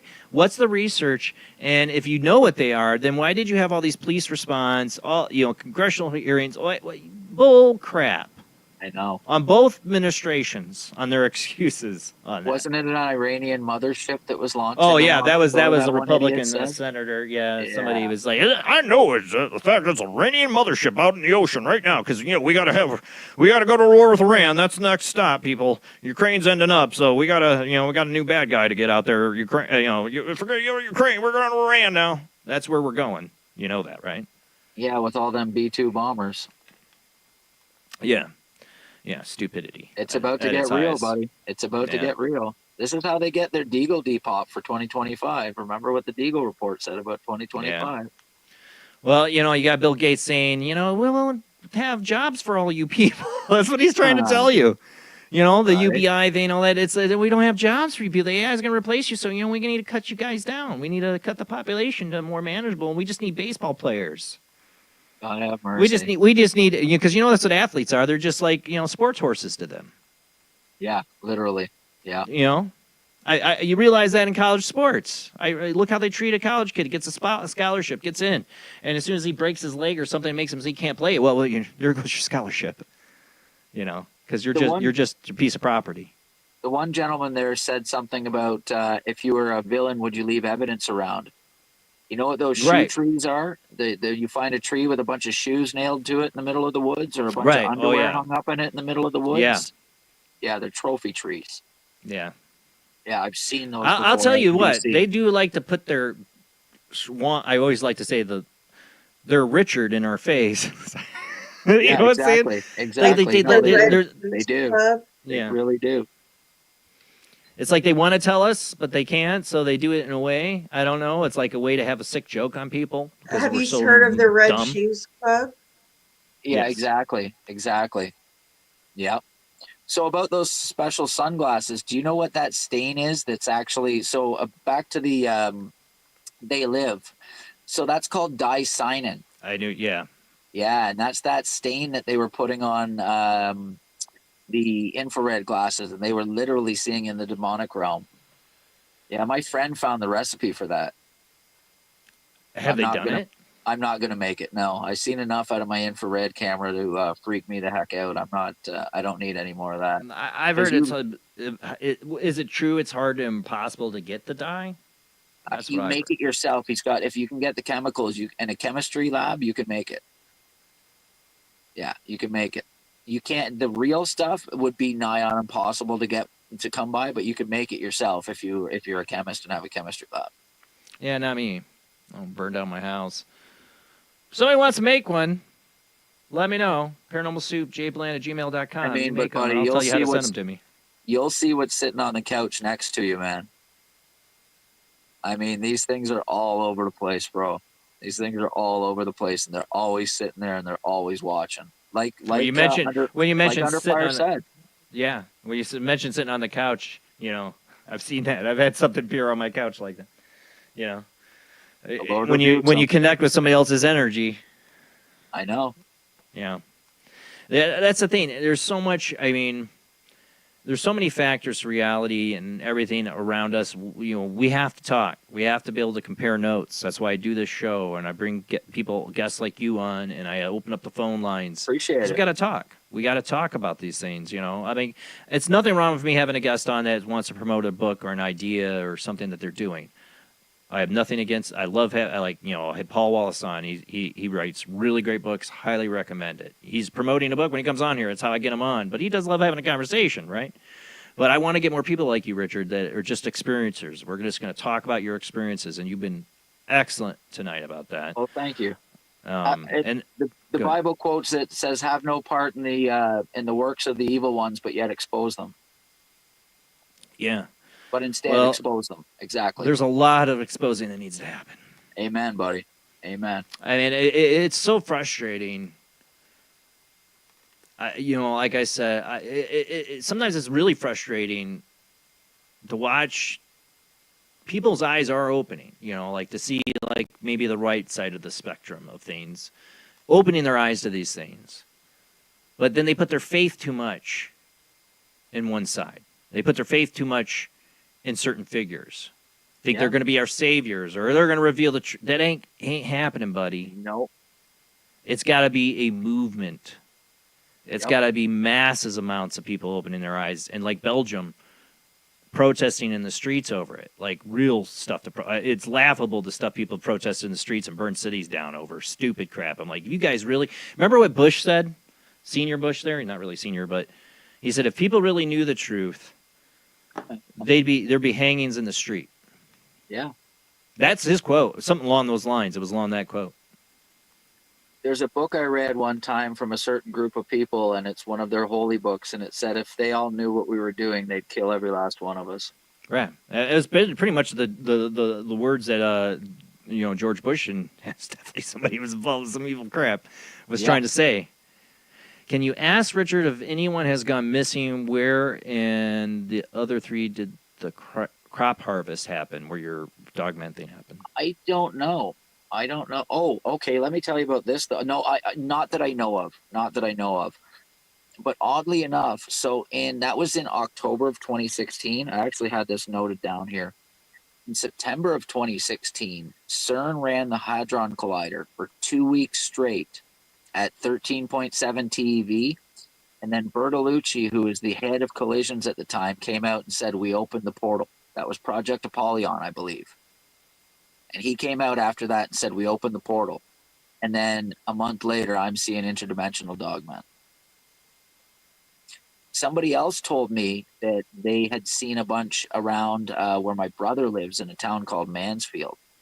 And they said, they were like, oh, you saw yours in a cornfield too? Because that's where this person and that person and this other person saw them. So I don't know what it is about these cornfields, but it could be that was just another cornfield located near another Indian burial ground. Could be. I've heard a lot of stories about these things being seen in cornfields. I don't know why. Yeah, I know. I have too. No, I have too, for sure. Heather, you still there? What was yours? Didn't you see something? I mean, I know you saw it in a bank, but wasn't there a cornfield too or something? I don't remember. She had a cornfield near hers. Heather is a listener who called in a few months ago or more. She's had recent Dogman sightings in her neighborhood. And I'm like, maybe somebody moved in. It's a lycanthrope that they're changing. Very well. So, okay, here's another one. So this is maybe 2021. It's like 1:32 in the morning. Bang, bang, bang, bang, bang on my door, and it's my neighbor's kid. Now I saw. Okay, so how long we got? About 5 minutes, but it's my show, right. So don't worry about it. All right, I'll tell you. Man, it's crazy. So he's freaking out. He's native. He has native blood as well. He was telling me that he heard a baby crying in the woods up from where we live. Ooh. And it's like 1:30 in the morning, and he's walking down the street, and he said it was like following them through the woods. And I guess he went online and looked it up, and he's like, Richard, he's like, there's a skinwalker after me. There's a skinwalker after me. Because I knew about these things. I told him about all this stuff. So I've never heard anything else from him about it, and he said he never goes down that road anymore. But yeah, he was pretty freaked out over that, I'll tell you. In 2017, though, I encountered something that might be I don't know if it was a skinwalker. I don't know what it was. So this is the same guy I was working for the year before in 2016. This is the next year. He got a legal license to grow in his yard. So he had hired me to sit out in a trailer for a month while the stuff sort of came into finish. And something messed with me that entire month in that trailer. I don't know what it was. I never saw it. But what happened was on 2 different nights, every single night it would be running around. He set up all these like alarms and all these cameras and stuff. And it was setting off all these cameras all night long. So, and they're also native. They're also Native American or Native Canadian, I guess. His mom's pure native. This thing on one occasion, it ran by the trailer and it slapped the trailer, and the trailer went like this and boom down on its side. And another night, it literally like rattled this trailer, and I was like a little bird in a cage. But it was crazy. Like everything fell down, everything fell. It was ridiculous. One of the last nights, we had pulled everything down, got it in his house. We're sitting out by the fire. All of a sudden, we hear this maniacal. I've never heard this before. Maniacal laughter down in the. He's got a little gully down behind his house where the river is. We hear this maniacal laughter, and the look on his face was like he had heard it before. And this is my buddy. He gets up and runs in the house and locks the door. Leaves me out there standing out there. Jeez, what a good buddy. I was just like, is this real? Like, really? Wow. I'm like, all right, I see how it is, bro. I see how it is. Last time I ever worked for him. So, but what happened right then and there is this thing started killing a bunch of coyotes or whatever. While it was doing this maniacal, but it was like the laughter was like over there and then over there and then over there and then over there and then over there.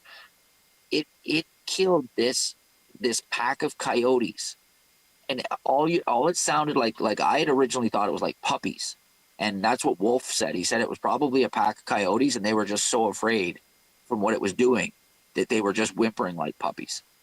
Wow. But it was disgusting. It was freaking disgusting.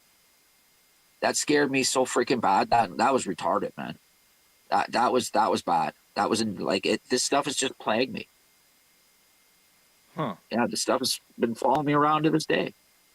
So that's what I'm saying. That's what I think about a lot of the people that you have your experiences. They're,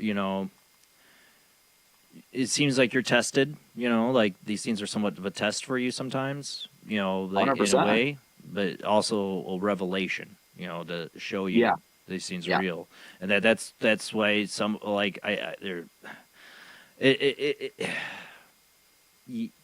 there's billions of people on this planet and so many people walking around. And I just think of the scene. Thinking about this. Yeah.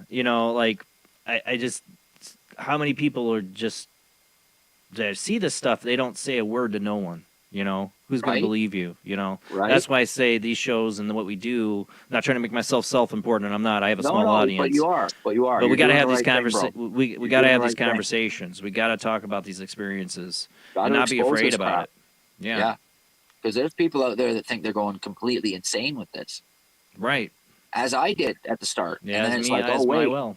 Yeah. Oh, wait. There's millions of people out there experiencing this kind of crap. Yeah. Well, Richard, I want to thank you so much for being on the show tonight and sharing this. We'll definitely have to have you back on.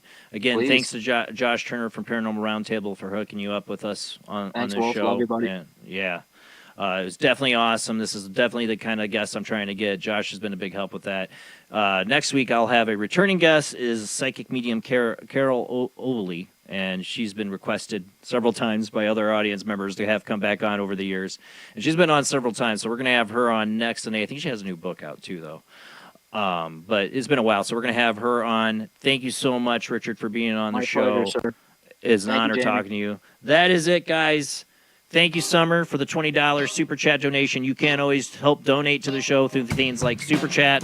We also have our links to Patreon in the show description. You can become a YouTube channel member. We are going to be doing exclusive things for Patreon and YouTube channel members over the summer, so keep an eye out on that.